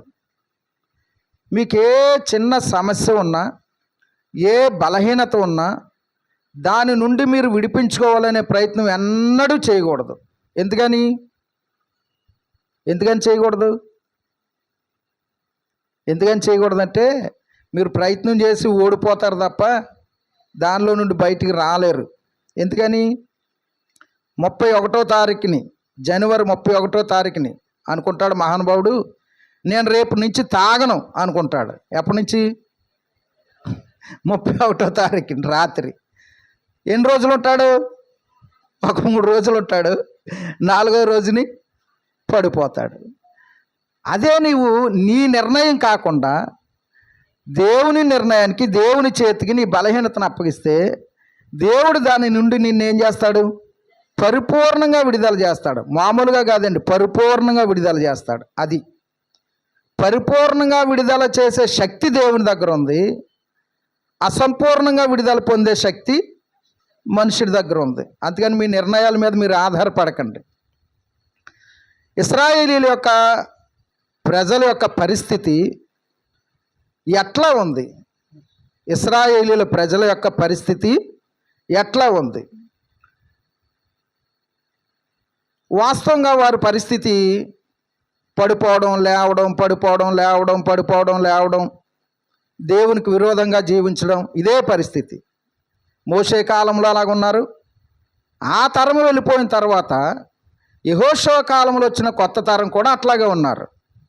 యెహోషువ కాలంలో వచ్చిన తరం పోయిన తర్వాత కూడా న్యాయాధిపతుల కాలంలో ఉన్న కొత్త తరం కూడా అట్లాగే ఉన్నారు. అర్థమైందండి? వచనాలు ఉన్నా కానీ చూపించట్లేదు. న్యాయాధిపతుల గ్రంథంలోనికి వచ్చేసరికి యెహోవాను ఎరగని తరము ఒకటి వచ్చింది అనే మాట చెప్తాడు. యెహోవాను ఎరగని తరము ఒకటి వచ్చింది అన్నాడు. న్యాయాధిపతుల గ్రంథం అంతా కూడా ఎట్లా ఉంటుందంటే, వారు పాపం చేయడం, వారు దాసులుగా మరో దేశానికి వెళ్ళిపోవడం, వారు మరలా విడిపించబడడం, వారు మరలా ఇట్లా వారు దేవునికి విరోధంగా జీవించడం అనేది జరుగుతుంది.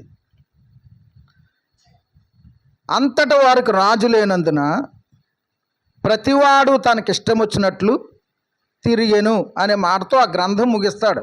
న్యాయాధిపతుల గ్రంథం. ప్రతివాడు తనకిష్టం వచ్చినట్లు జీవించాడంట. మరి ఇలాంటి పరిస్థితుల్లో అక్కడ ఉన్నటువంటి యాజకులు కానీ వారు సేవా విధానం కానీ ఎట్లాగుందంటే దేవునికి విరోధంగానే చేస్తున్నారు వారు కూడా సేవ. హుఫ్ని, ఫినహాస్ అని ఇద్దరు ఉంటారు, ఏలీ కుమారులు. వీరిద్దరూ కూడా ఎంత దుర్మార్గంగా ఉన్నారంటే ఆ మందిరానికి వచ్చున్న స్త్రీలతో పాపం చేసేవారు. అక్కడ బలులు అర్పించడానికి ఎవరైనా రావాలన్నా అసహించుకునే స్థితిలో జీవించారు. వారు దుర్మార్గులుగా జీవించారు. ఒక మాట చెప్పాలంటే దేవునికి విరోధంగా జీవించారు, దేవుని ఎరగని వారుగా జీవించారు. మరి మీరు మందిరానికి వస్తున్నారు, మీరు ఎలా జీవిస్తున్నారు? అలాంటి పరిస్థితుల్లో హన్నా అనేటువంటి ఒక సహోదరి సంతానం లేకుండా ఉంది, గొడ్రాలుగా ఉంది. తన సవితి అయిన పెనన్న చేత వేదన పొందుతుంది, మాటలు పడుతూ ఉంది. ఆమె దేవుని మందిరానికి వెళ్ళి ప్రార్థన చేసుకుంది, అయ్యా నాకు ఒక కుమారుని దయచేయి, వాని నీకు ఇస్తాను, నాకు ఒక కుమారుని దయచేయి, నీకు ఇస్తాను. ఎంత స్పష్టంగా అడిగిందండి. ఏదో బిడ్డని ప్రభా నాకు నిందపోవడానికి అనలే, స్పష్టంగా అడిగింది. ప్రభు ఆ రాత్రి ఆమెను జ్ఞాపకం చేసుకుని ఒక బిడ్డనిచ్చాడు. ఆ బిడ్డ పేరే సమూయేలు. సమూయేలు నమ్మకస్తుడు, సమూయేలు యథార్థవంతుడు, ప్రార్థనాపరుడు, నీతిమంతుడు, మంచి ప్రవక్త, దీర్ఘదర్శి అని పేరు పొందినవాడు. ఎప్పటి నుండి దేవుని సన్నిధిలో పెరిగాడు? చిన్నప్పటి నుంచా? అది పాలు విడిచినప్పటి నుంచి. ఎంత వయసు ఉంటుంది? ఎంత ఉంటాడు అప్పుడు? పాలు విడిచిన వయసు ఎంత ఉంటుంది అమ్మ? సంవత్సరాల 2 సంవత్సరాల? ఇప్పుడు మన వాళ్ళు 3 సంవత్సరాలైనా తాగుతూ ఉంటారు. ఆడికి సిగ్గు ఉండదు, ఇచ్చేవాళ్ళకి వీళ్ళకి సిగ్గు ఉండదు కదా. పాలు విడిచే సమయానికి వాడిని తీసుకొచ్చి తల్లి ఏదైతే మొక్కిందో ఆ మొక్కుకున్నట్టుగా దేవుని సన్నిధికి తీసుకొచ్చి వాడిని అక్కడ పెడితే ఆ బాలుడు ఏం చేశాడు? అమ్మ, ఆ బాలుడు ఏం చేశాడు? చదువుకోలేదా? అక్కడ అతడు యెహోవాకు మొక్కెను అని ఉంటుంది. పాలు విడిచేబడిన వయసులో దేవుని మందిరానికి వచ్చిన తర్వాత వాడిని అక్కడ పెట్టి, రే బాబు నువ్వు ఎక్కడే ఉండాలి అని తల్లి చెప్పినప్పుడు అక్కడ అతడు యెహోవాకు, అది ఒరే సండే స్కూల్కి వెళ్ళరంటే ఆడు ఎన్ని తిప్పలు పెడతాడో కదా. అసలు ఆ వయసులో మందిరంలో విడిచిపెట్టి తల్లి వెళ్ళిపోతూ ఉంటుంటే ఎవరైనా ఉంటారా మందిరంలో? ఆ వయసులో మనకి ఇప్పుడు 10 అయినా ఉండరు, మన కూడానే ఉంటారు. మనకి సిగ్గు ఉండదు, 25 సంవత్సరాలు అయినా అనిపించుతాం. ఆడు కష్టపడడం నేర్పించాం, పని చేయడం నేర్పించాం కదా. మనం ఎప్పటి వరకు 20 వచ్చినా 30 వచ్చినా 40 వచ్చినా తల్లిదండ్రుల మీద ఆధారపడతాడు కదా. వాడికి పని చేయడం నేర్పించండి, కష్టపడడం నేర్పించండి, కష్టమేంటో నేర్పించండి, బాధ్యత నేర్పించండి పిల్లలకి. అర్థమైందా? ఎంతకాలమైనా నీ పిల్లలు నీ రక్తం త్రాగి బ్రతకడం కాదు. ఆ తల్లి అంత మంచి తల్లి అంటే, ఇది నువ్వు ఉండవలసిన స్థలం, నాతో నువ్వు రాకూడదని చెప్పినప్పుడు ఆ బిడ్డ అక్కడే ఉండిపోయాడండి. అంటే ఎంత అద్భుతంగా పెంచిందో, ఎంత ట్రైనింగ్ ఇచ్చిందో చూడండి. నిజంగా తల్లి యొక్క తర్ఫీదు ఎంత మంచిదో చూడండి. మనం 20 సంవత్సరాలు వచ్చినా కానీ వాడికి నేర్పినా నేర్చుకోడు. 1.5 సంవత్సరం 2 సంవత్సరాల లోపు పిల్లోడిని ఎంత అద్భుతంగా తల్లి పెంచిందో చూడండి కదండి. హన్నా ప్రార్థనాపరురాలు, హన్నా యథార్థవంతురాలు, హన్నా దేవుని మీద నమ్మకం ఉంచింది. తల్లి వెళ్ళిపోయిన తర్వాత ఆయన అక్కడే ఉన్నాడు. అతడు బాలుడై ఉన్నప్పుడు యెహోవాకు పరిచర్య చేసెను అనే మాట ఉంటుంది. ఎవరికి చేశాడు? దేవునికి పరిచర్య చేశాడు అంటాడు. మందిరంలోనే ఉంటున్నాడు, మందిరంలోనే పడుకుంటున్నాడు, మందిరంలోనే తింటున్నాడు. ఆయన కార్యకలాపాలన్నీ మందిరంలోనే. ఏలి ఉన్నాడు, ఏలి కుమారులు ఉన్నారు, ఒప్ని ఫినెహాసులు. ఒక ప్రక్కేమో యాజకుని కుటుంబమేమో భ్రష్టమైన కుటుంబంగా జీవిస్తే, ఓ ప్రక్కనేమో యాజకుడు కాని కుటుంబస్తుడు సమూయేలేమో భక్తిగా జీవిస్తున్నాడు. అర్థమైందా? ప్రభుని నమ్ముకున్నాం. మన పిల్లలు ఎక్కడ ఉంటున్నారు? దేవుని మందిరంలో ఉంటున్నారా? సినిమా హాల్లో ఉంటున్నారా? రోడ్డు మీద ఉంటున్నారంట. ఒక్కసారి మనం పరీక్షించుకోవాలి. దిద్దుబాటు అంటే ఇదే. మన పిల్లల్ని ప్రభు దగ్గరికి ఎంతగా నడిపిస్తున్నాం, ప్రభువుని ఎంత పరిచయం చేస్తున్నాం, ప్రభు సన్నిధి ఎంత పరిచయం చేస్తున్నాం. మీ పిల్లలకి మీరు ఆస్తి, అంతస్తు, బంగారం, వెండి ఇస్తే ఎంతకాలం ఉంటుంది? మీరు ప్రభువుని ఇస్తే జీవితకాలం ఉంటుంది. ఆస్తిని మించిన ఆస్తి ప్రభు అయిన యేసుక్రీస్తు వారు. సమూయేలు అక్కడే ఉన్నాడు. ఆ మందిరంలో మందసం దగ్గర నిద్రపోతున్నాడు. వాస్తవంగా మందసం దగ్గర నిద్రపోవడానికి ఎవ్వరికి కూడా హక్కు ఉండదు. ప్రత్యక్షపు గుడారంలో 3 ముఖ్యమైనటువంటి భాగాలు ఉంటాయి. 1 ఆవరణం, 2 పరిశుద్ధ స్థలం, 3 అతి పరిశుద్ధ స్థలం. ఆవరణలోకి రావచ్చు యాజకులు మాత్రమే, పరిశుద్ధ స్థలంలోకి రావచ్చు. అతి పరిశుద్ధ స్థలంలోకి రావాలంటే సంవత్సరానికి ఒక్కసారి రావాలి, అది కూడా ప్రధాన యాజకుడు రావాలి. కానీ సమూయేలు ఎక్కడ నిద్రపోతున్నాడు? మందిరంలో నిద్రపోతున్నాడు. చిన్నతనంలో దేవుని స్వరం విన్నటువంటి భక్తుడు ఎవరైనా ఉన్నాడంటే ఆయన సమూయేలు. దేవుని స్వరం విన్నాడు. దేవుని సేవకుడికి అక్కడున్న ఏలీకి సహాయం చేస్తున్నాడు, సలహా చెప్తున్నాడు. ప్రభు ఏదైతే చెప్పాడో ఆ విషయాన్ని చెప్పేశాడు. అదంతా చెప్పట్లేదు కానీ మీకు అలాగ అంచెలంచెలుగా సమూయేలు గొప్ప ప్రవక్త అయ్యాడు. ఎంత ప్రవక్త అంటే అతడు ఏదైతే చెప్తాడో అది జరుగుద్ది ఖచ్చితంగా. అవునంటే అవును, కాదంటే కాదన్నట్టుగా ఉంటుంది ఆయన మాట. ఇప్పుడు మీరు కానీ నేను కానీ ఏదైనా ఒక మాట చెప్పామనుకోండి, నీకు ఖచ్చితంగా మగోడే పుడతాడు అంటాం. ఎవరు పుడతారు? అదే మరి కదా. మేఘం పట్టింది, ఇప్పుడు వర్షం వచ్చేలాగా ఉంది, వర్షం వచ్చేస్తుంది అంటాం. వర్షం రాదు, అప్పుడే ఎండ కాస్తుంది. మన మాట రివర్స్లో ఉంటుంది, ఆయన మాట ఖచ్చితంగా జరుగుతుంది.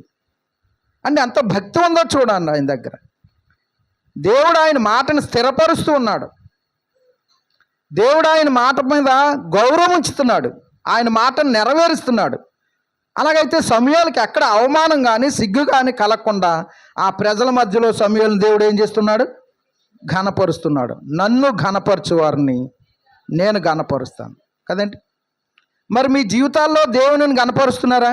దేవునిని అవమానపరుస్తున్నారా? మీ క్రియలను బట్టి, మీ పనులను బట్టి దేవుడు అవమానపరచబడుతున్నాడా, ఘనపరచబడుతున్నాడా? ఒక్కసారి ఆలోచన చేసుకోండి. యవనస్తులు ఉన్నారు చాలామంది, మందిరానికి వస్తున్నారు. వేరే స్థలంలో నిన్ను ఎవరైనా చూసినప్పుడు నువ్వు మందిరానికి వెళ్తావు, ఎక్కడికి వచ్చావేంటి అన్నారంటే నీ ద్వారా దేవునికి ఏమొస్తుంది? అవమానం. కనబడని స్థలంలో కనబడాలి, బడగూడని స్థలంలో కనబడకూడదు. నిలబడే స్థలంలో నిలబడాలి, నిలబడకూడని స్థలంలో ఎన్నడూ నిలబడకూడదు. సమూయేలు ప్రవక్త అయ్యాడని ఆ ప్రజల మధ్య తిరుగుతూ ఉన్నాడు, న్యాయం తీరుస్తూ ఉన్నాడు, ఆ ప్రజల కొరకు ఎల్లప్పుడూ ప్రార్థన చేస్తూ ఉన్నాడు. క్రైస్తవుడు ఏమి చేయకపోతే పాపం చేస్తాడు. అబ్బా, బాగానే వాక్యం బాగానే వింటున్నారు, వాక్యం బాగానే ఉంది మీ దగ్గర. ఒక మాట చదువుదామా? ఎక్కడుంది ఆ మాట? ఎక్కడుందాం? సమూయేలు రాసిన గ్రంథంలోనే ఉంది, 12వ అధ్యాయం 23వ వచనం. సహోదరులు చదవండి. ఇక్కడ చాలామంది పోటీగా ఉన్నారు కాబట్టి సహోదరులు చదవండి. 12:23. నా మట్టుకు నేను మీ నిమిత్తము ప్రార్థన చేయుట మానుట వలన యెహోవాకు విరోధముగా పాపము చేసిన వాడు నగుదును అన్నాడు కదండి. క్రైస్తవుడు ప్రార్థన చేయకపోవడమే పాపం చేయడం. ప్రార్థన చేయలేదు అంటే అతడు దేవునికి విరోధంగా ఏం చేస్తున్నాడు? పాపం చేస్తున్నాడు. ప్రత్యేకంగా పాపం ఏం చేయక్కర్లేదు. ప్రత్యేకంగా పాపం ఏం చేయక్కర్లే. నీ జీవితంలో ప్రార్థన చేయకపోవడమే పాపం.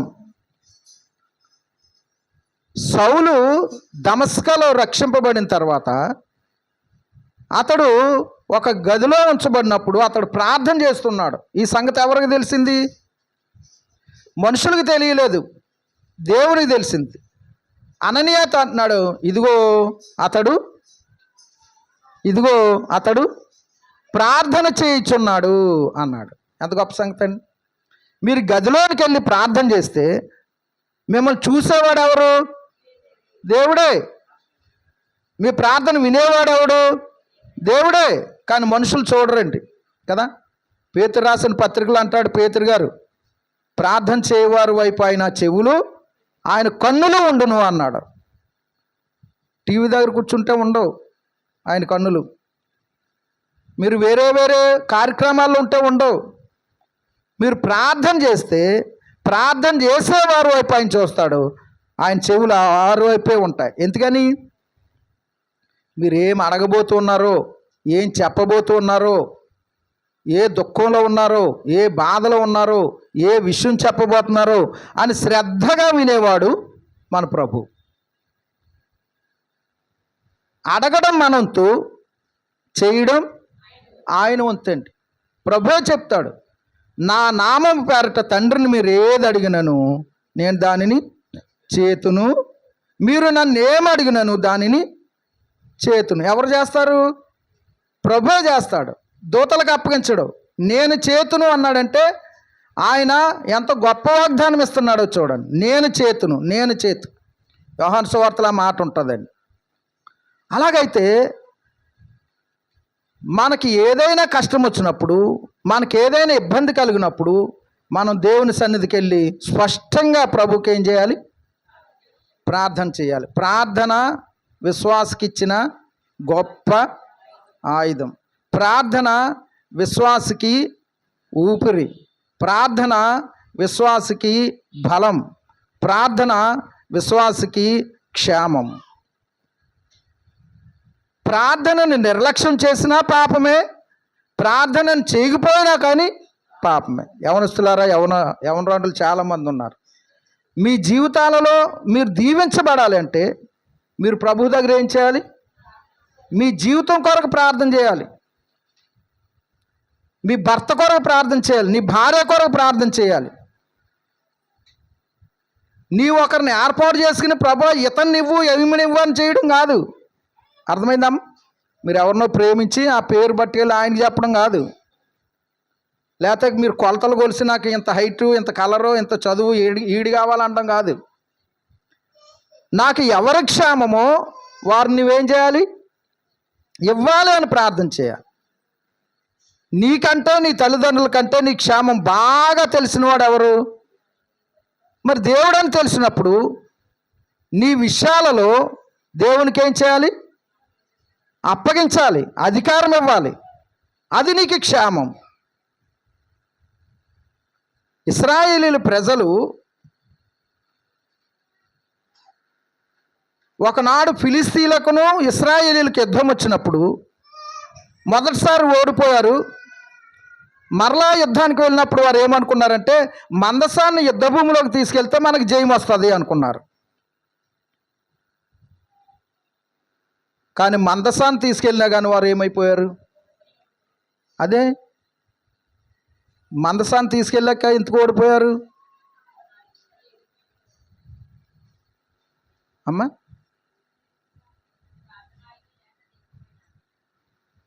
ప్రార్థన లేక కాదు, అసలు దేవుడే వారి జీవితాల్లో లేక. దేవుడు లేకుండా పట్టుకెళ్తే విజయం ఎట్లా వస్తుందండి? వారి ఉద్దేశం ఏంటంటే దేవునికి దూరంగా ఉన్నా కానీ మందసం పట్టుకెళ్తే మనకు విజయం వస్తుంది. అది దేవుడు లేకుండా మీరు ఏ ప్రయత్నం చేసినా ఓటమి ఖచ్చితంగా వస్తుంది. వారు భ్రష్ట జీవితంలో ఉన్నారు, వారు దేవునికి దూరంగా ఉన్నారు, వారు ఇష్టం వచ్చినట్లుగా జీవిస్తూ ఉన్నారు. ఆయన మందసం పట్టుకెళ్తే మనకేమొస్తుంది? విజయం వస్తుంది. ఎంత దౌర్భాగ్యమైన పరిస్థితి చూడ. మీరు ప్రభువు లేకుండా, ప్రభువుని నమ్ముకోకుండా, ప్రభువుకి మీరు జీవితం ఇవ్వకుండా, ప్రభువుకి ఇష్టకరంగా మీరు జీవించకుండా ఏదైనా జరిగిపోతుందని బైబిల్ పట్టుకెళ్తే అయిపోద్దా?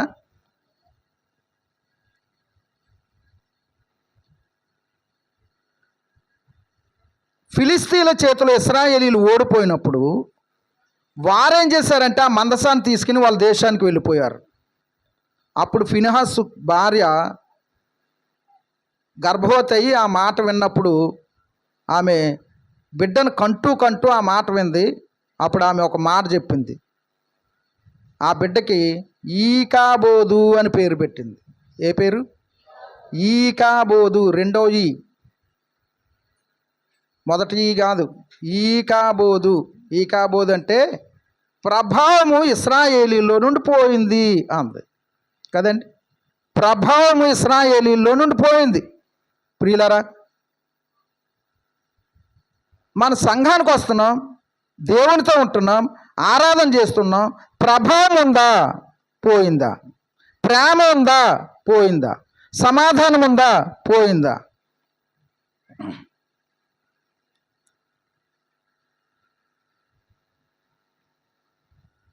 ఆ తర్వాత మందసం ఫిలిస్తీన్ దేశానికి వెళ్ళాక ఆ మందసం యొక్క గొప్పతనం తెలియక వారు ఏం చేశారంటే వాళ్ళ అన్యదేవత గుడిలో పెట్టారు.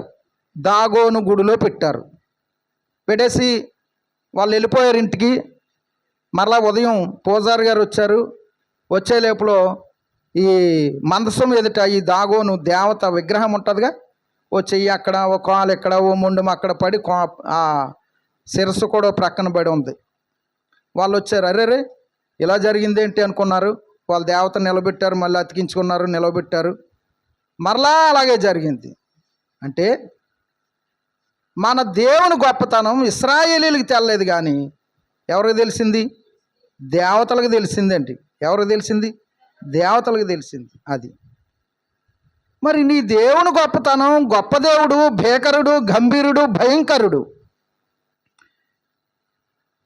ఆయన నమ్ముకున్నావు, ఆయన కలిగి ఉన్నావు, ఆయనతో ఉంటున్నావు. మరి అన్య దేవతల జోలికి వెళ్తే, దేవతల వైపు తిరిగితే అది క్షేమమా మనకి? వాళ్ళకంటే గొప్పవాడు కాదా మన దేవుడు? గొప్పవాడని నోటితో ఒప్పుకుంటున్నాం. మరి క్రియల ద్వారా మనం ఆయన గొప్పతనం చేస్తూ ఉన్నామా?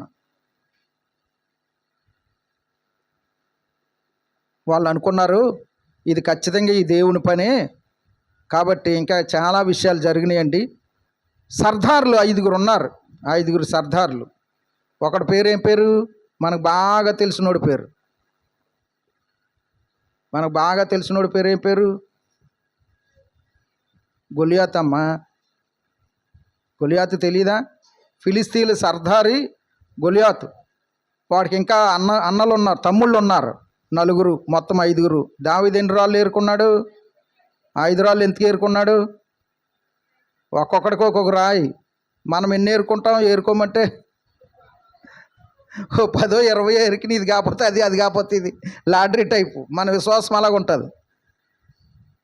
ఒక్కొక్కడికి ఒక రాయి ఏరుకున్నాడు. 5 రాళ్ళు ఏరుకున్నాడు. ఈ 5 సర్దారులు కూడా ఏం చేశారంటే ఈ మందసాన్ని మనం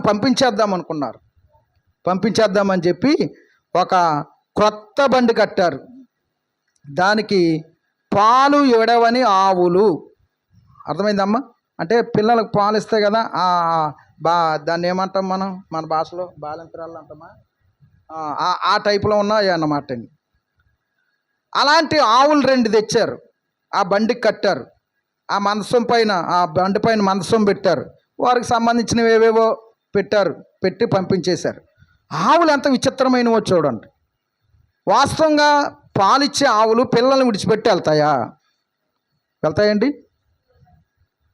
కానీ ఆ ఆవులు ఏం చేస్తావు? పెట్టింది తీసుకుని వెళ్ళిపోయాయి. చక్కగా నడిచాయంట. అవి వెళ్ళిపోయి బెత్షెమెషు అనేటువంటి గ్రామానికి వచ్చారు. ఆ గ్రామం వారు పొలంలో పని చేసుకుంటూ ఉన్నారు. పొలంలో పని చేసుకుంటూ ఇలా కన్నులెత్తి చూసేసరికి మందసం వస్తుంది. మందసాన్ని చూడగానే వాళ్ళకి ఆశ్చర్యమైపోయింది. 7 నెలలు అయింది అప్పటికి. 7 నెలలు, 7 months అయింది. ఆ మందసాన్ని దగ్గరికి వెళ్ళి గబగబా దాన్ని తీసుకుని క్రింద పెట్టి దాన్ని మూత తెరిచారండి. మూత తెరిచేసరికి ఎంతమంది చనిపోయారు? చూడండి అక్కడే 50,000 మంది చనిపోయారంట. 50,000 మంది. 5,000 మంది కాదు, 10,000 మంది కాదండి. ఎంతమంది? 50,000 మంది చనిపోయారు.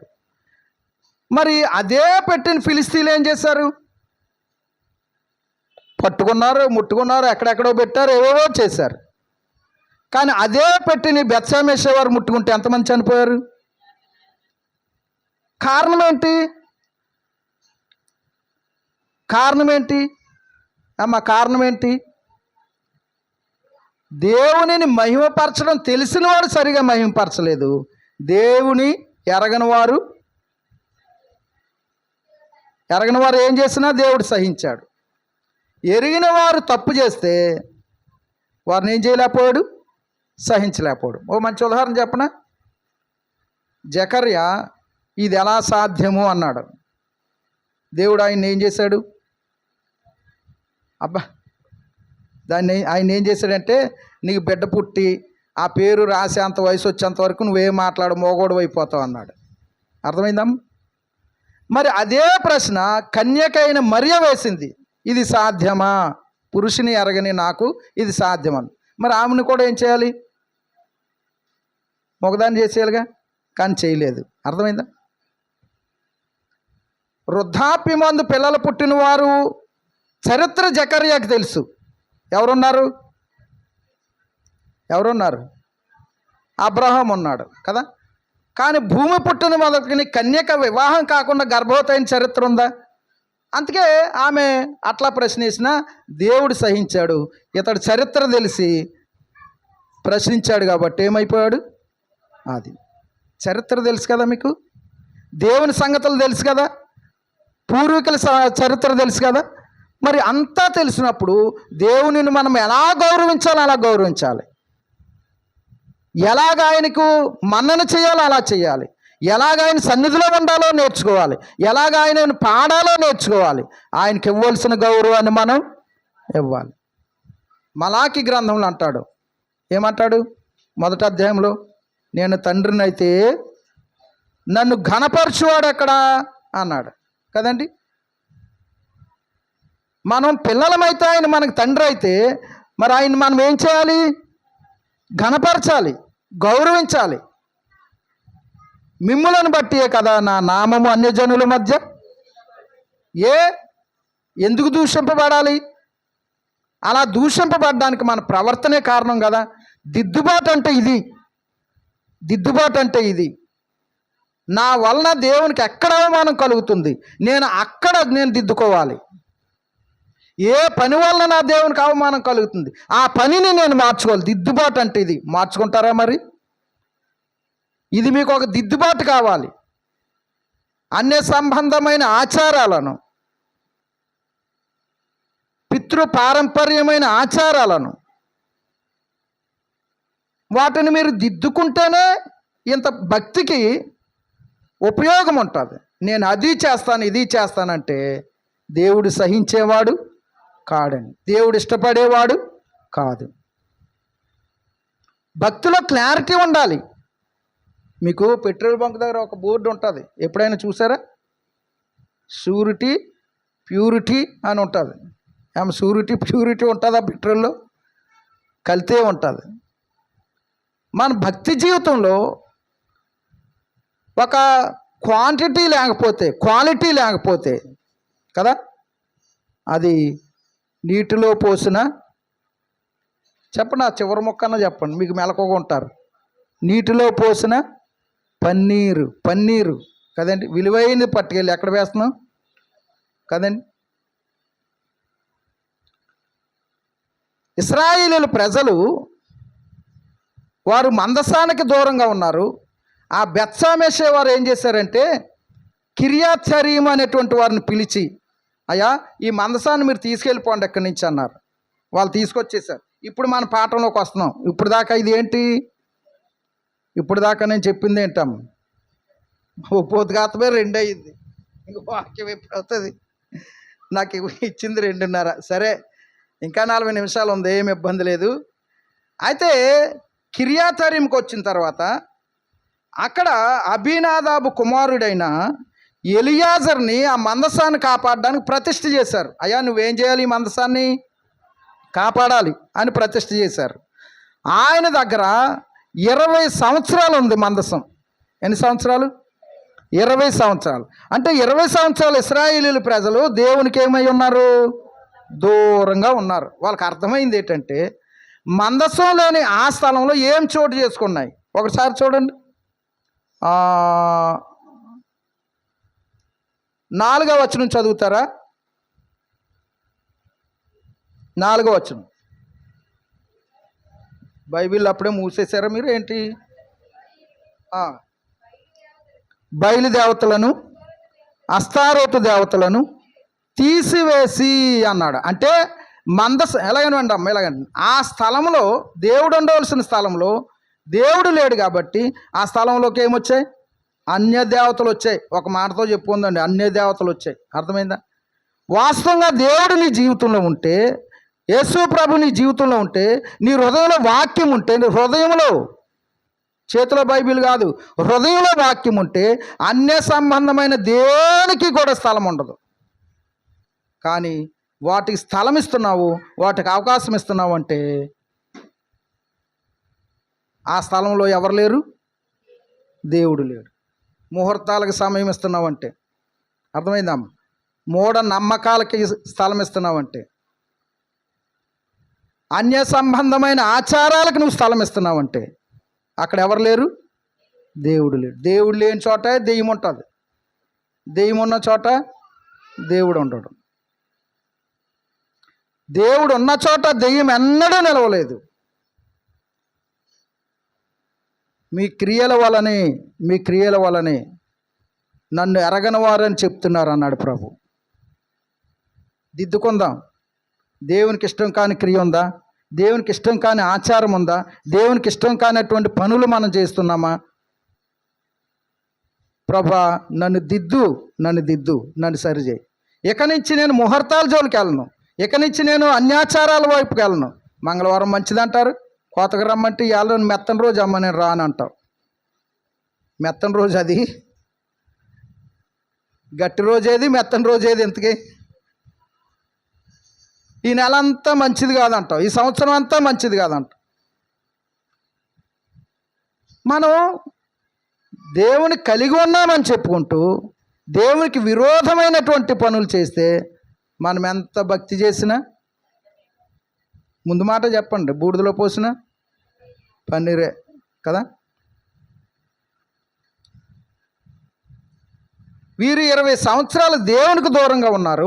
ఇప్పుడు సమూయేలు గారి దగ్గరకు వచ్చి అంటున్నారు, అయ్యా మేము చాలా నష్టపోయాం, దేవునికి దూరంగా ఉన్నాం, అన్య సంబంధమైన దేవతలను కలిగి ఉన్నాం. ఫిలిస్తీన్లు ఈ 20 సంవత్సరాలు కూడా వారిని పాలన చేస్తూ ఉన్నారు. వారి మీద పన్నులు విధిస్తున్నారు, వారి పంటను దోచుకు వెళ్ళిపోతున్నారు. వారు పంట పండించి ఆ కళ్ళంలో ధాన్యం ఉన్నప్పుడు ఫిలిస్తీన్లు వచ్చి ఆ ధాన్యాన్ని వెళ్ళిపోతున్నారు. అలా 20 సంవత్సరాలు దేవుడు లేని కారణాన్ని వారి సంపద ఎవరు తింటున్నారు? ఫిలిస్తీన్లు తింటున్నారు. మరి నీ సంపద ఎవరు తింటున్నారు?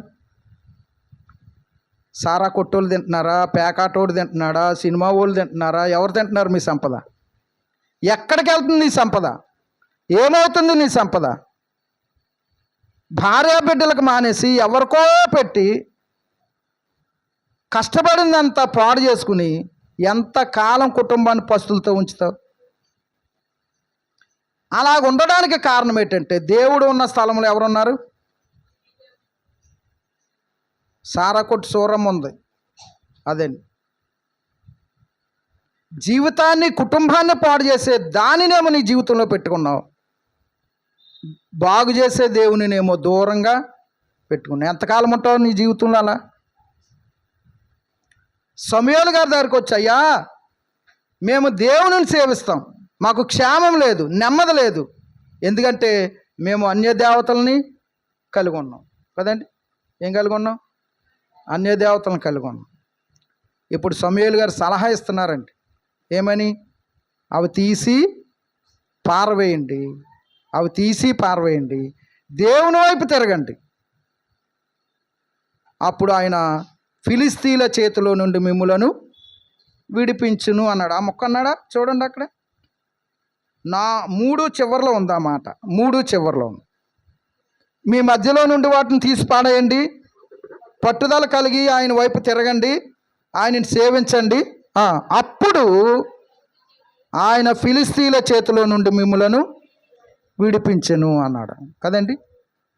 మీ అలవాట్లను మీరు మానేసుకుని దేవుని వైపు తిరిగితే, దేవుని వైపు మీరు హృదయాన్ని తిరిపితే ఖచ్చితంగా మీ జీవితంలో దేవుడు ఏం చేస్తాడు? గొప్ప మార్పు చేస్తాడు కదండి. గొప్ప మార్పు చేస్తాడు, గొప్ప మార్పు.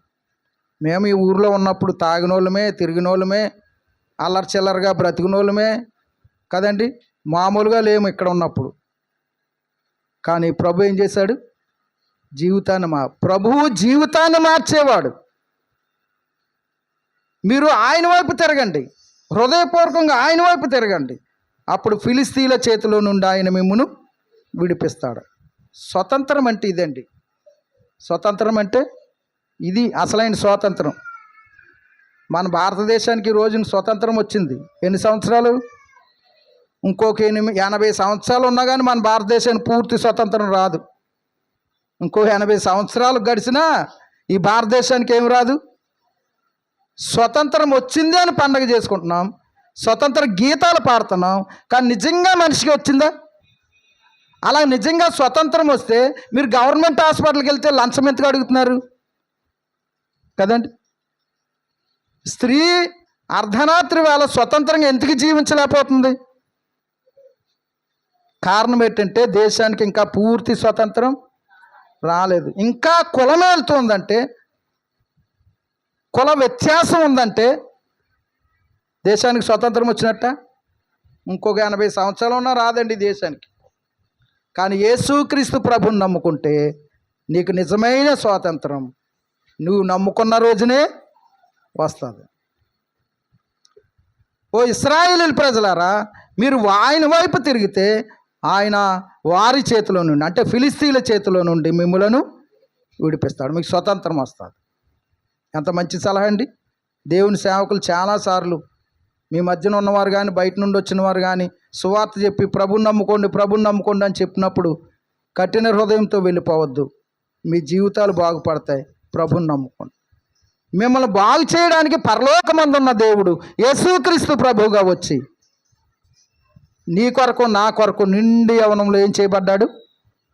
పాపుల చేతికి అప్పగించబడ్డాడు, అన్యాయమైన తీర్పును పొందాడు, కొరడా దెబ్బలు భరించాడు, ముండ్ల కిరీటం భరించాడు, అవమానం భరించాడు, సిలువను సహించాడు, ఉమ్మివేతలు భరించాడు, ఆ సిలువ కొయ్యకు కొట్టబడ్డాడు, స్వరూపాన్ని సొగసుని కోల్పోయాడు, ఆకాశానికి భూమికి మధ్యన వేలాడదీయబడ్డాడు, తన రక్తమంతా చిందించాడు, ప్రక్కలో బల్లిమిచ్చి పొడిస్తే రక్తము నీరు కారిందంటండి, రక్తము నీరు కారింది.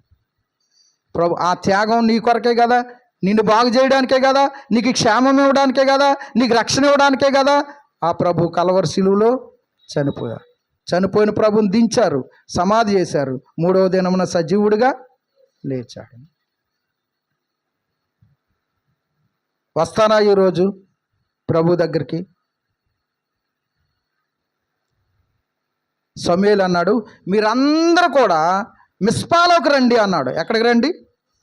మిస్పా అనేటువంటి ఒక స్థలంలోకి రండి అన్నాడు కదా. పాపములో ఉన్న నువ్వు ఎక్కడికి రావాలి? నో నో నో నో ఎక్కడికి రావాలి? ప్రభు దగ్గరికి రావాలి, ప్రభు దగ్గరికి రావాలి, సిలువ దగ్గరికి రావాలి. ప్రభు నేను పాపినే ఒప్పుకోవాలి. అప్పుడు నీ జీవితం ఏం చేయబడుతుంది? బాగు చేయబడుతుంది. మిస్పాలోకి రండి అని చెప్పి ఏమన్నాడు? 5వ వచనం అండి, 5వ వచనం. అంతటి సమూయేలు ఇశ్రాయేలీలందరినీ పిలువనప్పుడు నేను మీ పక్షమున యెహోవాను ప్రార్థన చేతును అన్నాడు. సమూయేలు ఏం చేస్తాడంటండి? ఆ మొక్క పట్టుకుని నా వెనకాల చెప్తారా? నేను మీ పక్షమున యెహోవాను ప్రార్థన చేతును అన్నాడు. ఇశ్రాయేలీల పక్షాన సమూయేలు ప్రార్థన చేస్తూ ఉన్నాడు. ఇశ్రాయేలీల పక్షాన సమూయేలు ప్రార్థన చేస్తున్నాడు కదండి. మరి ఒకరి కొరకు ఒకరు మనం ఏం చేసుకోవాలి? ప్రార్థన చేసుకోవాలి. మీరు క్షేమంగా ఉండాలని ఆవిడ చేయాలి, ఆవిడ క్షేమంగా ఉండాలని మీరు చేయాలి. ఒకరి కుటుంబాలు ఒకరు క్షేమంగా ఉండాలని ఒకరి కుటుంబం కొరకు ఒకరు ఏం చేయాలి? ప్రార్థన. ఒకరి పక్షాన ఒకరు ఏం చేసుకోవాలి? బైబిల్ చెప్పిన విషయం అదేనండి. ఒకరి కొరకు ఒకడు ప్రార్థన. నీ కొరకు నువ్వే కాదు చేసుకోవడం, నీ కుటుంబం కొరకే కాదు, నీ బిడ్డల కొరకే కాదు, ప్రక్కవారి కొరకు నువ్వు ప్రార్థన చేయాలి. అర్థమైందమ్మ? సమూయేలు ఏమన్నాడు? మీ నిమిత్తము అన్నాడు. మీ నిమిత్తము మీ కుటుంబం కొరకు చేసుకోండి, ఆఖరుగా చేసుకోండి. కానీ ఎక్కువగా స్థానిక సంఘంలో ఉన్న అందరి కొరకు ఏం చేయాలి? ప్రార్థన చేయాలి. స్థానిక సంఘం యొక్క క్షేమమే నీ క్షేమం. అందరి పేర్లు మీకు తెలుసా? ఊర్లో ఉంటారు కాబట్టి తెలిసిపోతాయిలేండి కదా. సంఘంలో ఉన్న వారు అందరి పేర్లు తెలియాలి, వారి పిల్లల పేర్లు కూడా తెలియాలి. వారు అందరి కొరకు మీరు ప్రార్థన చేస్తున్న ప్రారంభిస్తే ఎంత పడుతుంది సమయం? 1 గంట పైనే దాడుతుంది కదా. లేదా సింపుల్గా రాత్రి అంతా కాపాడు ప్రభా, మా సంఘాన్ని కాపాడు, మమ్మల్ని కాపాడు, మా కుటుంబాన్ని కాపాడు, యేసునామమును అడుగుతున్నాం. అలా 3 ముక్కలు ప్రార్థన అది క్షేమం ఇచ్చేస్తుందా? నేను మీ పక్షమున ప్రార్థన చేస్తున్నా. రక్షింపబడిన వారు అందరి పక్షాన క్రీస్తు ఏం చేస్తున్నాడు? రోమాపత్రిక 8వ అధ్యాయంలో ఆ మాట ఉంటుందండి. పరిశుద్ధాత్ముడు ఏం చేస్తున్నాడు? ఆయన మన పక్షాన విజ్ఞాపన చేస్తున్నాడు అని ఉంటుంది. ఆ 2 మాటలు కూడా అక్కడ ఉంటాయండి. దేవుని కుడిపార్శ్వమున కూర్చున్నవాడు క్రీస్తు ఆయన విజ్ఞాపన చేస్తున్నాడు. పరిశుద్ధాత్ముడు మనలో ఉండి మన బలహీనతలను చూసి ఆయనే సహాయం చేస్తున్నాడు. రోమాపత్రికలో మాట ఉంటుందండి 8వ అధ్యాయం. అదండి. నేను అంటే సమయం ఉంది కాబట్టి వచనాలు తీయటం లేదు. కాబట్టి మనం క్షేమంగా ఉన్నామంటే మన వెనకాల ప్రార్థన చేసే ఒక ఆయన ఉన్నాడు. ఎవరు? మన రక్షకుడు, మన ప్రభు. అలాగే మనకు కూడా ప్రభు ఒక భారం పెట్టాడు. ఏంటది? ఒకరి కొరకు ఒకరు ఏం చేసుకోవాలి? అది కష్టం వచ్చినప్పుడు వారు చెప్పినప్పుడు వినాలి. ఆ కష్టాన్ని మరో 10 మందికి చెప్పడం కాదు. ఎవరికి చెప్పాలి? వారి పక్షాన ప్రభువుకి చెప్పాలి, దేవునికి చెప్పాలి. 6వ వచనంలో మనం చూస్తే మిస్పాలో కూడుకున్న తర్వాత వాళ్ళు నీళ్లు ఛేదించి యెహోవా సన్నిధిలో కుమ్మరించి ఆ దినమున వారు ఏం చేశారంటే ఉపవాసం ఉన్నారంటండి. ఏం చేశారు? ఉపవాసం ఉన్నారు.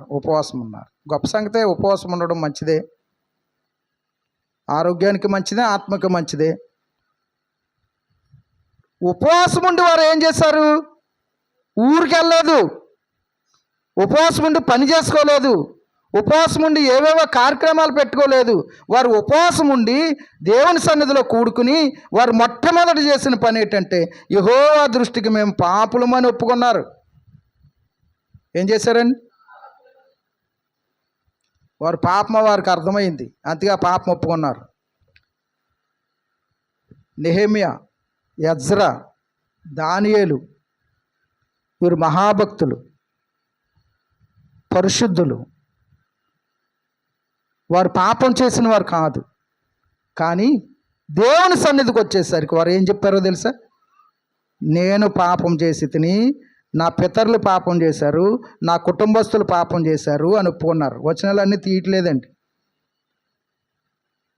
మనం దేవుని సన్నిధికి వచ్చినప్పుడు, దేవుని సన్నిధికి రాకముందు కూడా ఇంటి దగ్గర చిన్న ప్రార్థన చేసుకోవాలి. ప్రభువా, నా దోషములు క్షమించు, నా బలహీనతలను క్షమించు.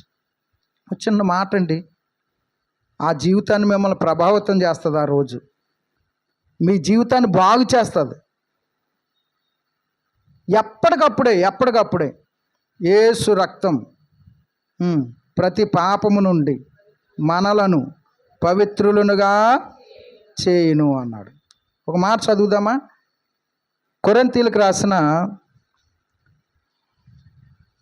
మొదటి పత్రిక 7వ అధ్యాయం 1వ వచనం చూస్తారా? ఒక్క నిమిషం వచనం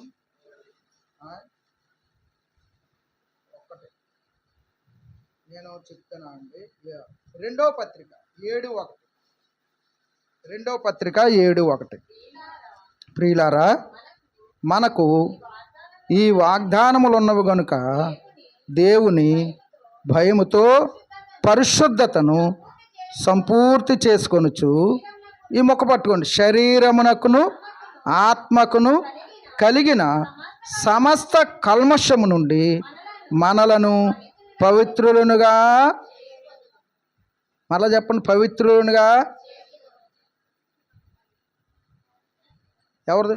మనం చేసుకోవాలా, దేవుడు చేయాలా? మళ్ళీ అందుకే నేను 2 సార్లు చదివించాను, ఎందుకు తింగరున్నయ్యేటి. మరలా చెప్పండి, పవిత్రులనుగా చేసుకొందుము. చేస్తాడు కాదు, చేసుకొందుము అన్నాడు.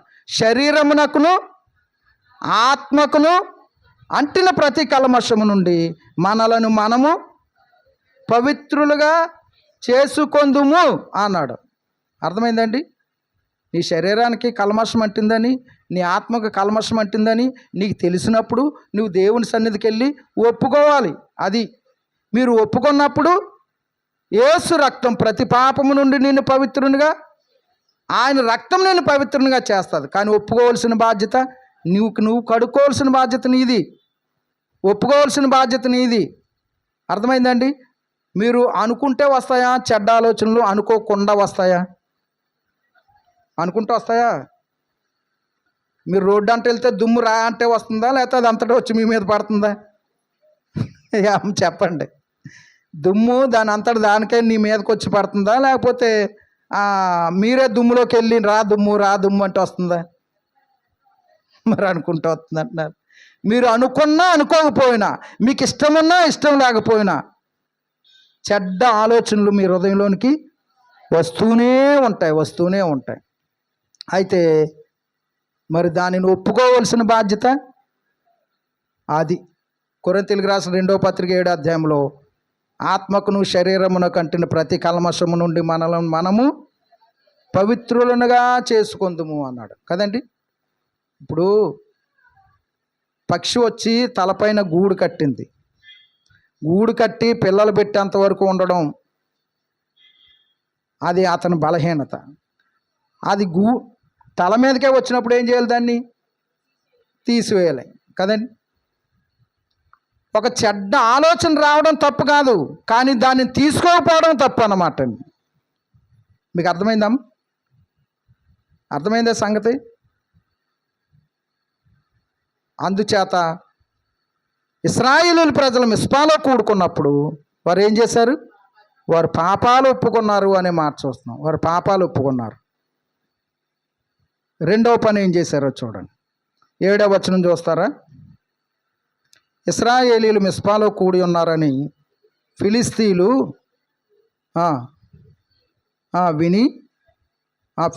విని నప్పుడు ఫిలిస్తీయులు సర్దారులు ఇశ్రాయేలీల మీదకు వచ్చిరి. ఈ సంగతి ఇశ్రాయేలీలు విని ఫిలిస్తీయులకు భయపడిరి అన్నాడు. ఏమొచ్చింది? ఇశ్రాయేలీలకి భయం వచ్చింది. ఎందుకు వచ్చింది?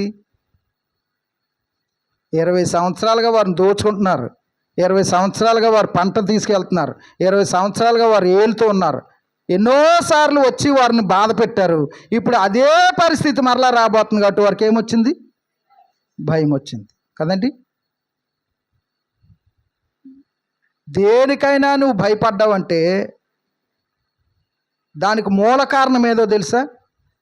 వారు అప్పటికి దేవునికి దూరంగా ఉన్నారు, ప్రార్థన లేదు, సహవాసం లేదు కదా, అన్నిటికీ దూరంగా ఉన్నారు. కాబట్టి వారిలో ఏమి ఏర్పడింది? భయం.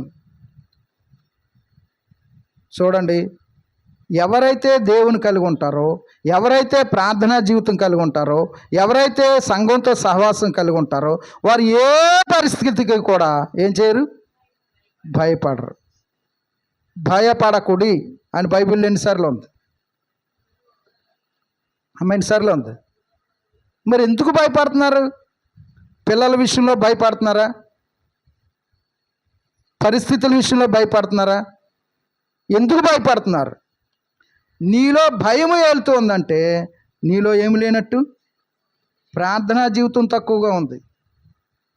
సంఘ సహవాసంలో మీరు దిగజారిపోతూ ఉన్నారని దాని అర్థం. వారు మిక్కిలి భయపడిరి అని లూకాసు వార్త 2:10 చూస్తామండి. దూత అంటాడు, భయపడకుడి, నేడు రక్షకుడు మీ కొరకు. అది భయపడకండి, ఒక రక్షకుడు పుట్టాడు, ఆయన మీలో భయాన్ని తొలగిస్తాడు. ఎప్పుడొచ్చింది మానవునికి భయం? ఎప్పుడొచ్చింది? ఆదికాండం 3 నీ స్వరం విన్నప్పుడు నేను భయపడి చెట్ల చాటును దాక్కుంటాను. పాపం చేసిన తర్వాత మానవుడి జీవితంలో భయం వచ్చింది. అంతకుముందు భయం లేని మానవుడు సింహంతో ఆడుకున్నాడు, ఏనుగులతో ఆడుకున్నాడు, పాములతో ఆడుకున్నాడు. పాపం చేసిన తర్వాత వీడికి భయం వచ్చింది, వాడికి ధైర్యం వచ్చింది. ఎలాగేనండి మానవుడు, ఆ మానవుని పక్కన పెట్టండి, విశ్వాసి భయపడుతూ ఉన్నాడంటే వాడి జీవితంలో ఏమి వెళ్తుంది? పాపం వెళ్తుంది, పాపం వెళ్తుంది. మిక్కిలి భయపడిరి అనే మాట అక్కడ చూస్తాం. దూత అంటున్నాడు, నేడు రక్షకుడు మీ కొరకు పుట్టి ఉన్నాడు, భయపడకండి. క్రీస్తు భయాన్ని తొలగించేవాడు.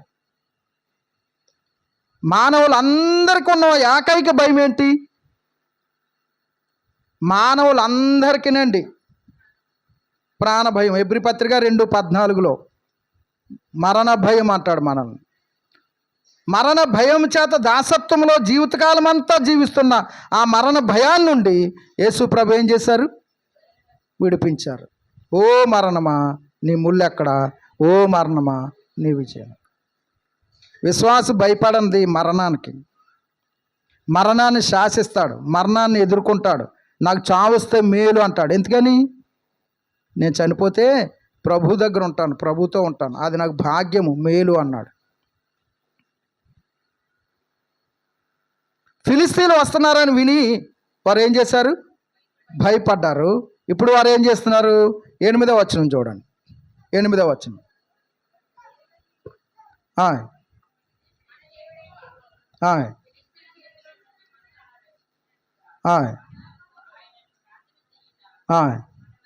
మానవద్దు, మానవద్దు అని సమూయేలు దగ్గరకు వచ్చాయా, ఫిలిస్తీన్లు వస్తున్నారు, మా కొరకు ప్రార్థన చేయుట మానవద్దు, ప్రార్థన చేయుట మానవద్దు అన్నాడు. అంటే వారు ప్రార్థన కోరుకున్నారండి. వారు ఏం కోరుకున్నారు?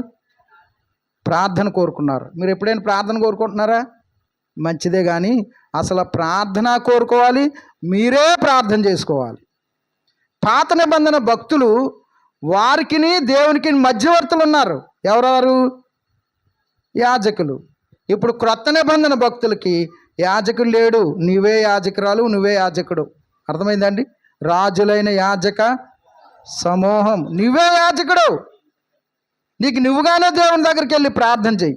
ఒకరి మీద ఆధారపడడం కాదు, ఒకరిని అడిగి నువ్వు ప్రార్థన చేయకుండా ఉండడం కాదు. నీకు కావలసిన అవసరాలు తీరాలంటే హెబ్రీ పత్రికలో చెప్పబడినట్లు కృపాసనం వద్దకు వెళ్ళిద్దుమంటాడు. దేవుని దగ్గరకు నువ్వే వెళ్ళు. యేసు ప్రభు తన స్వరక్తం చేత నీకు ఒక మార్గాన్ని ఏర్పాటు చేశాడు, అడ్డతెర తొలగించాడు, తన శరీరమైన తెరను వేశాడు. నేరుగా నువ్వే దేవుని దగ్గరికి వెళ్ళొచ్చు. నువ్వే ప్రార్థన చేయండి, మీరే ప్రార్థన చేయండి అని ఎన్నిసార్లు ఎదటి వ్యక్తుల మీద ఆధారపడతారు? ప్రార్థన కోరుకోవడం మంచిదే. అయ్యా మా కొరకు ప్రార్థన చేయండి, నా భర్త కొరకు ప్రార్థన చేయండి. ప్రార్థన కోరుకోవడం ఒక ఎత్తు, ప్రార్థన నీవే చేయడం మరొక ఎత్తు. మా కొరకు ప్రార్థన చేయడం మానవద్దు అన్నారు. ఏం చేశాడు ఆయన? 9వ వచనం. ఒక పాలు వేడవని గొర్రె పిల్లని తీసుకొచ్చాడు, యెహోవాకు సర్వాంగ బలి అర్పించాడు. వారి పక్షాన ప్రార్థన చేశాడు, యెహోవా అతని ప్రార్థన అంగీకరించాను. మీకు అర్థమైందా? సమూయేలు ప్రార్థన దేవుడు అంగీకరించడానికి ముందు సమూయేలు ఏం చేశాడు? అది పాలు విడవని ఒక గొర్రె పిల్లని, నిర్దోషమైన ఒక గొర్రె పిల్లని, పవిత్రమైన ఒక గొర్రె పిల్లని ఏం చేశాడు? బలిగా ఇచ్చాడు. అర్థమైందా? మీ ప్రార్థన అంగీకరించబడాలంటే నీ కొరకు బలి అయిపోయిన యేసు ప్రభువుని మొదట ఏం చేయాలి? జ్ఞాపకం చేసుకోవాలి. దేవుని సన్నిధిలో, పరలోకమందున్న మా తండ్రి, క్రీస్తు యేసు ప్రభువును బట్టి మీ సన్నిధికి వచ్చాను, ఆయన ద్వారా నన్ను రక్షించారు, ఆ రక్షణ పాత్రను బట్టి నీ సన్నిధిలో ప్రార్థిస్తున్నానని ప్రభు యొక్క బలిని మనం ఏం చేయాలి? జ్ఞాపకం చేసుకోవాలి. అప్పుడు ఆ తండ్రికి ఇష్టమవుతుందండి నీ ప్రార్థన. నీవు ఇష్టమవుతావు. నేరుగా హల్లెలూయా హల్లెలూయా అని వెళ్ళిపోవడం కాదు, అదే మంత్రం కాదు కదా. ఎవరు ప్రార్థన చేసినా క్రొత్త నిబంధనలో తండ్రి అనే మాటతోనే ప్రారంభించారు. మీరు యోహాను సువార్త 17వ అధ్యాయంలో చూసుకోండి. సువార్తలన్నింటిలో ప్రభు గురించి చూడండి, తండ్రి అనే మాట చూస్తాం. కానీ తండ్రితో ప్రారంభించకుండా హల్లెలూయా హల్లెలూయా అని ప్రారంభిస్తే ప్రార్థనకు అదేటాం. స్టార్టింగ్ ట్రబులా ఏంటి? స్టార్టింగ్ ట్రబులా? అదంటేనే కానీ ప్రార్థన ముందుకెళ్దా? నువ్వు ప్రార్థన చేస్తున్న ఏ తండ్రి అయితే ఉన్నాడో ఆ తండ్రి నువ్వు ఎలాగైనా పొగుడు. సత్యస్వరూపుడు అయిన తండ్రి, పరిశుద్ధుడు అయిన తండ్రి, మహోన్నతుడు అయిన తండ్రి కదండి. తండ్రితో ప్రారంభించి యేసుక్రీస్తు ప్రభు ద్వారా తండ్రికి చెప్పి ఆయన ద్వారా మనం ఏం పొందాలి? జవాబు పొంది ఆయన ద్వారా ముగించాలి. యేసుక్రీస్తు ప్రభు నామంలో అడుగుచున్నాను. మీరు ఎక్కడైనా సరే చూడండి, ప్రారంభం తండ్రితోనే, ముగింపు కూడా తండ్రితోనే. అప్పుడు యెహోవా అతని ప్రార్థన అంగీకరించింది. హేబేలును అతని అర్పణను యెహోవా లక్ష్యపెట్టెను అన్నాడు. అంటే అర్పణ ముఖ్యం కాదు, ప్రార్థన ముఖ్యం కాదు. ఏది ముఖ్యం అమ్మా? అది బాగా చెప్పావమ్మా. ఎవరు ముఖ్యం? యెహోవా అతని అర్పణను లక్ష్యపెట్టెను, యెహోవా అతని ప్రార్థన అంగీకరించాను. వ్యక్తులంగా ప్రభు మనల్ని అంగీకరించాలి అంటే ప్రభువుతో మనం ఏం కలిగి ఉండాలి? సంబంధం కలిగి ఉండాలి. లోకంతో కాదు, లోకాశలతో కాదు, లోక తీరుతో కాదు, లోక వ్యవహారాలతో కాదు, ప్రభుతో సంబంధం కలిగి. 10వ వచనం టర్నింగ్ పాయింట్ ఈ వచనమండి. సమూయేలు దహన బలి అర్పించుచుండగా అయితే అని ఆ ముక్క ఒక్కటే పట్టుకోండి. అయితే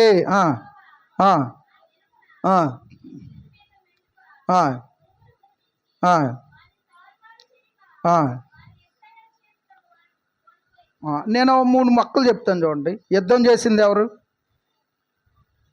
అమ్మా? యెహోవా. గెలిచింది ఎవరు అమ్మా? ఇశ్రాయేలు. ఓడిపోయింది ఎవరు? ఫిలిస్తీయులు. ఎంత చక్కగా ఉందో చూడండి ఆ వచనం. యెహోవా వారి మీద ఉరుములు ఉరిమించాడు, వారు ఓడిపోయి పారిపోతూ ఉన్నారు. విజయం ఎవరికి వచ్చింది? ఇశ్రాయేలు. వీళ్ళు చేయాలి కదమ్మా యుద్ధం, జయం రావాలంటే.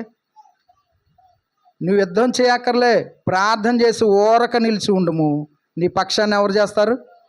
దేవుడే చేస్తాడు. ఇదిగో ప్రభా, నా భర్త మారు మనసు పొందాలి, నా బిడ్డలు మారు మనసు పొందాలి, నా కుటుంబం మారు మనసు పొందాలి, మా కుటుంబ పరిస్థితులు బాగోలేదు, నా ఆర్థిక పరిస్థితులు బాగోలేదు, నా ఆరోగ్య పరిస్థితులు బాగోలేదు.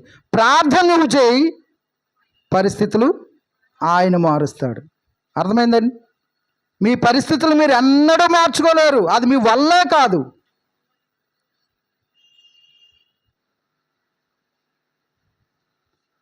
ఫిలిస్తీన్లు ఓడిపోయారు, ఇశ్రాయేలీలు గెలిచారు. ఆ ఘనత ఎవరికి ఇచ్చాడు?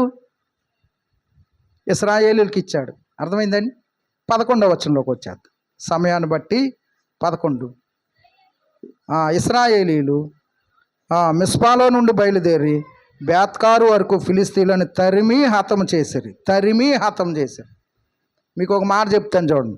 10వ వచనంలో అయితే అన్నాడుగా. అయితే అనే ఆ పై వచనాలు అయితే అని క్రింద వచనాలకి ఎంత తేడా ఉందో చూడండి. అయితే అనే ఆ పై వచనాలలో ఇశ్రాయేలీలు ఫిలిస్తీన్ల చేతిలో ఎప్పుడు కూడా ఏం చేస్తూ ఉండేవారు? ఓడిపోయేవారు. ఇప్పుడు ఫిలిస్తీన్లు ఇశ్రాయేలీల చేతిలో ఏమయ్యారు? ఓడిపోయారు. కారణం ఏంటి మీరు చెప్పండి అమ్మా? కారణం ఏంటంటే వారు అన్య దేవతలను తీసివేశారు, వారు ఉపవాసం ఉండి ప్రార్థన చేశారు, వారు పాపాలు ఒప్పుకున్నారు, వారు ప్రార్థన కోరుకున్నారు, వారు బలి అర్పించారు. అర్థమైందా మీకు? ఇప్పుడు అయితే పరిస్థితి ఎలా మారిపోయిందో. ప్రార్థన మన జీవితాన్ని ఏం చేస్తుంది? మారుస్తుంది. మన పరిస్థితులను ఏం చేస్తుంది? మార్చివేస్తుంది. వారు తరమబడి కదండి హతము చేసిరి అన్నారు. వారు తరంబడ్డారు, హతమైపోయారు అంట. వాళ్ళు అనుకున్నారు ఎప్పుడులాగే వెళ్ళి వాళ్ళ మీద యుద్ధం చేసేద్దాం, ఎప్పుడులాగే వాళ్ళని కొట్టేద్దాం, తిట్టేద్దాం అనుకున్నారు. కానీ ఇప్పుడే వాళ్ళు ఏం చేశారు? దేవుడే వారి పక్షాన్ని యుద్ధం చేస్తే ఆమె ఎలా వినాం? ఇలా బిస్కెట్లు డైరీ మిల్క్లు ఎందుకు ఎక్కడ?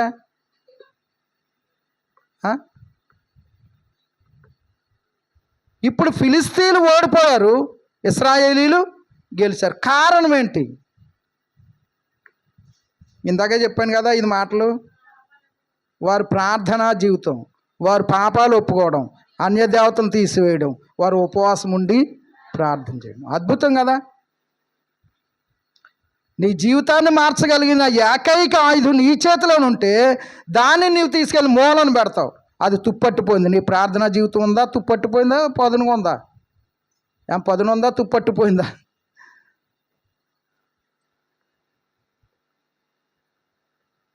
వారు హతము చేయబడ్డారు. 12వ వచనం. అప్పుడు సమూయేలు ఒక రాయి తీసి మిస్పాకును షేనుకును మధ్యన దానిని నిలిపేంతవరకు యెహోవా మనకు సహాయం చేసినని చెప్పి దానికి ఎబెనేజర్ అని పేరు పెట్టెను. ఎవరు సహాయం చేశారు? సమూయేలు ఎంత మంచి మాట చెప్పాడు చూడండి. ఒక రాయి నిలవబెట్టాడు, యెహోవా మనకి సహాయం చేశాడు. అందుచేత దీనికి ఎబెనేజర్ అన్నాడు. అర్థమైంది? నువ్వు కష్టపడి రాస్తే పాస్ అవ్వలే అమ్మా. ఏం చెప్పాలి? నేను కష్టపడి చదివాను, కష్టపడి రాశాను, అందుకు పాస్ అయినని చెప్పుకో. ఏం చెప్పాలి? దేవుడు నాకు సహాయం చేశాడు. క్రైస్తవులు ఇంకో మాట అంటారు తెలుసా? అదృష్టం వలన నేను పాస్ అయ్యానని అంటారు. అదృష్టం అనే ముక్కే మనం పలకూడదు. అదృష్టం అనేది ఒక దేవత, దుదృష్టం అనేది దాని చెల్లి. మనం ఏం చెప్పాలి? దేవుడు సహాయం చేశాడు, నేను పాస్ అయ్యాను. దేవుడు సహాయం చేశాడు, నా రోగం పోయింది. దేవుడు సహాయం చేశాడు, నాకు ఈ అవసరం తీరింది. దేవుని కృప అనాలి, దేవుని కృప. కానీ నేటి క్రైస్తవులు ఎక్కువగా ఉపయోగించేది కృపను పక్కన పెడతారు, అదృష్టం అంటారు. బైబిల్లో ఉంది అదృష్టం అని 2 చోట్ల 3 చోట్ల ఉంది. కానీ అది అజ్ఞాన కాలంలో ఉపయోగించబడిన మాటలు. ఇప్పుడు మనం క్రొత్త నిబంధనలో ఉన్నవారు, జ్ఞానం కలిగిన వారు కాబట్టి మనం కృప అనే మాట ఉపయోగించాలి. సమూయేలు ఎంత మంచివాడో చూడండి. దేవుడు మనకు సహాయం చేశాడు కనుక ఈ రాత్రికి ఎబెనేజర్ అని పేరు పెట్టాడు. ఇంకొక ఆయన నిలబెట్టాడు రా. ఎవరు? యాకోబు. యాకోబు ఒక రాయి నిలబెట్టాడు, తలగడగా చేసుకున్న రాయి నిలబెట్టి యెహోవా మందిరం అన్నాడు. అక్కడే యెరూషలేములో మందిరం కట్టబడింది. అర్థమైందండి? జ్ఞాపకాలు ఉండాలి. మనకేముండాలి? జ్ఞాపకాలు ఉండాలి. మన జీవితంలో దేవుడు ఎక్కడెక్కడ ఎప్పుడెప్పుడు సహాయం చేశాడో వాటన్నిటికీ జ్ఞాపకాలు ఉండాలి. అవసరమైతే డైరీ రాసుకోండి, అవసరమైతే బైబిల్ ఆఖరి పేజీలో మొదటి పేజీలో రాసుకోండి. అవి ఒకసారి మనం చూస్తున్నప్పుడు పూర్వమందు ఉన్న సంగతులు జ్ఞాపకానికి వచ్చి మనం ఇంకా విశ్వాసమందు బలపడ్డానికి ఉంటుంది. లేకపోతే చేసినవన్నీ ఎప్పుడు మాకు దేవుడు సహాయం చేశాడు, ఎప్పుడు సహాయం చేయలేదా? సహాయం చేయకుండా ఎంతవరకు వచ్చావా? ఆ మొక్క ఎప్పుడు అంటావంటే ఆయన చేసిన సహాయాలన్నీ నీకు గుర్తు లేనప్పుడు, మర్చిపోయినప్పుడు. ఆయన చేసిన ఉపకారములలో దేనిని మరొకమన్నాడు. 13వ వచనంలోకి వద్దామా? నాకు ఇవ్వబడిన సమయం 5 నిమిషాలు ఉంది, త్వరగా ముగించేద్దాం. ఇలాగన ఫిలిస్తీన్లు అనపబడిన వారై ఇశ్రాయేలీయుల సరిహద్దుల్లోనికి తిరిగి రాక ఆగిపోయిరే అన్నారు. కారణం, ఆ కారణం ఒకటి చెప్తే మీకు సబ్జెక్ట్ అర్థమైపోయినట్టే. వాళ్ళు అనపబడ్డానికి, హతం చేయబడ్డానికి, వారు తరమబడ్డానికి, వారు తిరిగి మరలా సరిహద్దులోకి రాకుండా ఆగిపోవడానికి కారణం అమ్మా ప్రార్థన. కారణం ప్రార్థన. ప్రార్థన. ఇశ్రాయేలీయులు బలవంతులయ్యారు, ఫిలిస్తీన్లు బలహీనులయ్యారు. అలాగైతే ప్రార్థన చేస్తే నీ ఆత్మ ఏమవుతుందో తెలుసా? బలపడుతుంది. విషయాలు చాలా ఉంటాయి కానీ నేను క్రిందకు వస్తాను చూడండి. 14వ వచనం. మరియు ఫిలిస్తీన్లు ఇశ్రాయేలీయుల వద్ద నుండి పట్టుకొనిన, మనసులో పెట్టుకోండి, పట్టణములు ఇశ్రాయేలీయులు తిరిగి వచ్చాను అన్నాడు. అంటే ఇంతకు ముందు ఈ పట్టణాలన్నీ ఎక్కడున్నాయి? ఫిలిస్తీన్ల చేతిలో ఉన్నాయి. ఇప్పుడు మరలా తిరిగి ఇశ్రాయేలీయుల చేతిలోకి వచ్చే కారణం అంతే. ఒక్క ముక్క చెప్పండి మీరు. వారు పైన దిద్దుబాటు చేసుకున్నారు, కింద మార్పు వచ్చిందండి. ఏమొచ్చాయి? పట్టణాలు వచ్చాయి. ఎక్రోను నుండి గాతు వరకు ఉన్న గ్రామాలు, వాటి పొలాలు అన్నాడు. పట్టణాలు వచ్చాయి, గ్రామాలు వచ్చాయి, పొలాలు కూడా వచ్చాయి. అంటే ఇంతకు ముందు ఇవన్నీ ఎవరు తీసుకున్నారు? నీ జీవితంలో ఏదైతే పోగొట్టుకున్నావో అది మరలా తిరిగి నీకు దేవుడు ఇవ్వాలంటే నువ్వేం చేయాలి? దిద్దుబాటు చేసుకోవాలి, ప్రార్థన చేసుకోవాలి, ప్రభు దగ్గర కన్నీళ్ళు కార్చాలి, ప్రభువుని అడగాలి. ప్రేమ పోయిందా? సమాధానం పోయిందా? నీతి పోయిందా? యథార్థత పోయిందా? పరిశుద్ధత పోయిందా? భక్తి జీవితం పోయిందా? ప్రార్థనా జీవితం పోయిందా? ప్రభా నాకు మరలా దయచేయని ప్రార్థన చేస్తే ఆయన మరలా తిరిగి ఏం చేస్తాడు?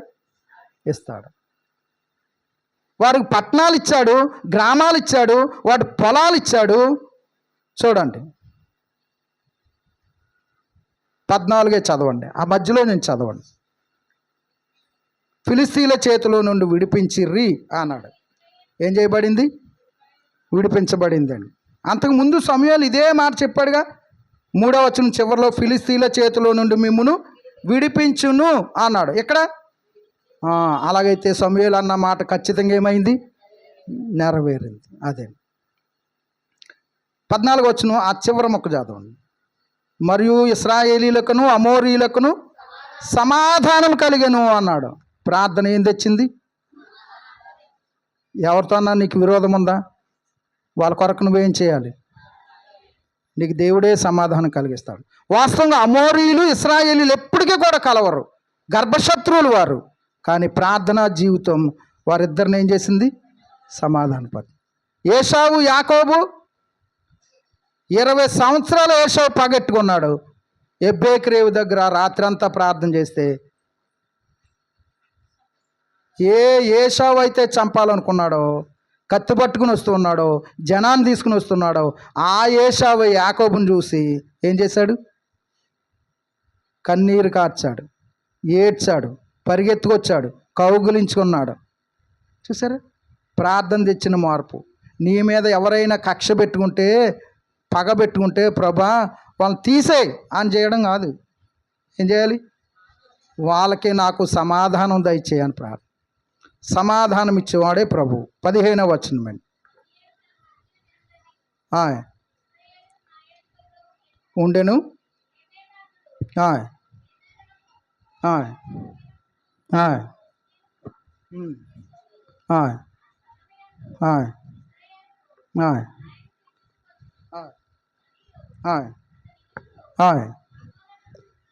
రామాలో ఉండినందున అక్కడికి తిరిగి వచ్చి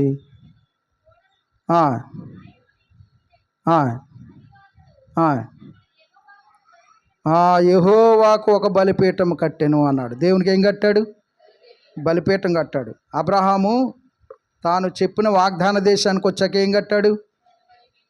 భక్తులందరి జీవితాలలో మీరు చూస్తే పాత నిబంధనలో బలిపీఠం కట్టెను, బలిపీఠం కట్టెను, బలిపీఠం కట్టెను. హెబ్రీ పత్రిక 13:10 అంటాడు, మనకొక బలిపీఠం ఉంది అన్నాడు. ఏముంది? ఏముంది మనకి కూడా ఒక బలిపీఠం ఉంది. బలిపీఠం అంటే ఇది కాదు. మీరు ఇంటిలో ప్రార్థన చేస్తే అదే బలిపీఠం, మీరు ఇంటిలో వాక్యం చదివితే అదే బలిపీఠం. మరి మీ ఇంటిలో బలిపీఠం ఉందా? బలిపీఠం మీద అగ్ని ఆరిపోనివ్వకండి అన్నాడు మోషేతో. బలిపీఠం మీద ఏం చేయకూడదు? అగ్ని ఆరిపోవడం. నీ హృదయం అనే బలిపీఠం మీద ఆ అగ్ని ఆరిపోకుండా చూసుకో, చల్లారిపోకుండా చూసుకో. అది మండాలి, అది నిత్యమే మండాలి. సమూయేలు ఒక బలిపీఠం కట్టాడు. నీ జీవితమే దేవునికి ఒక బలిపీఠంగా ఉండాలి. ప్రభు ఈ మాటలు మన కొరకు దీవించుగాక. నాకు ఇవ్వబడిన సమయం అయ్యింది అనుకుంటున్నాను.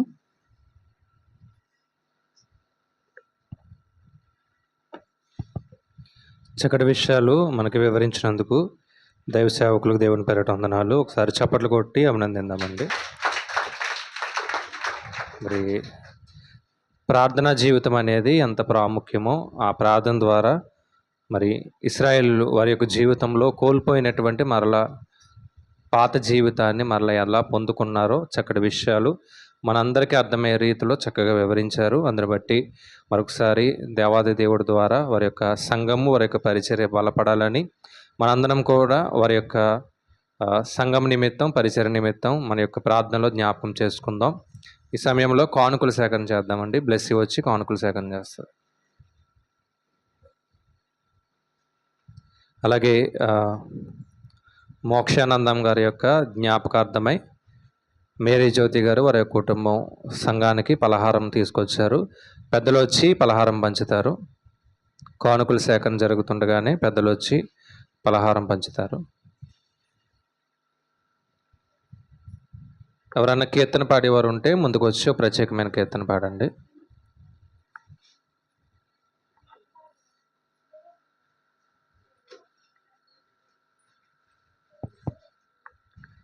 పెద్దలు వచ్చి పలహారాన్ని పంచుతారండి. బయట ఉన్నటువంటి పెద్దలు వచ్చి పలహారాన్ని పంచుతారు.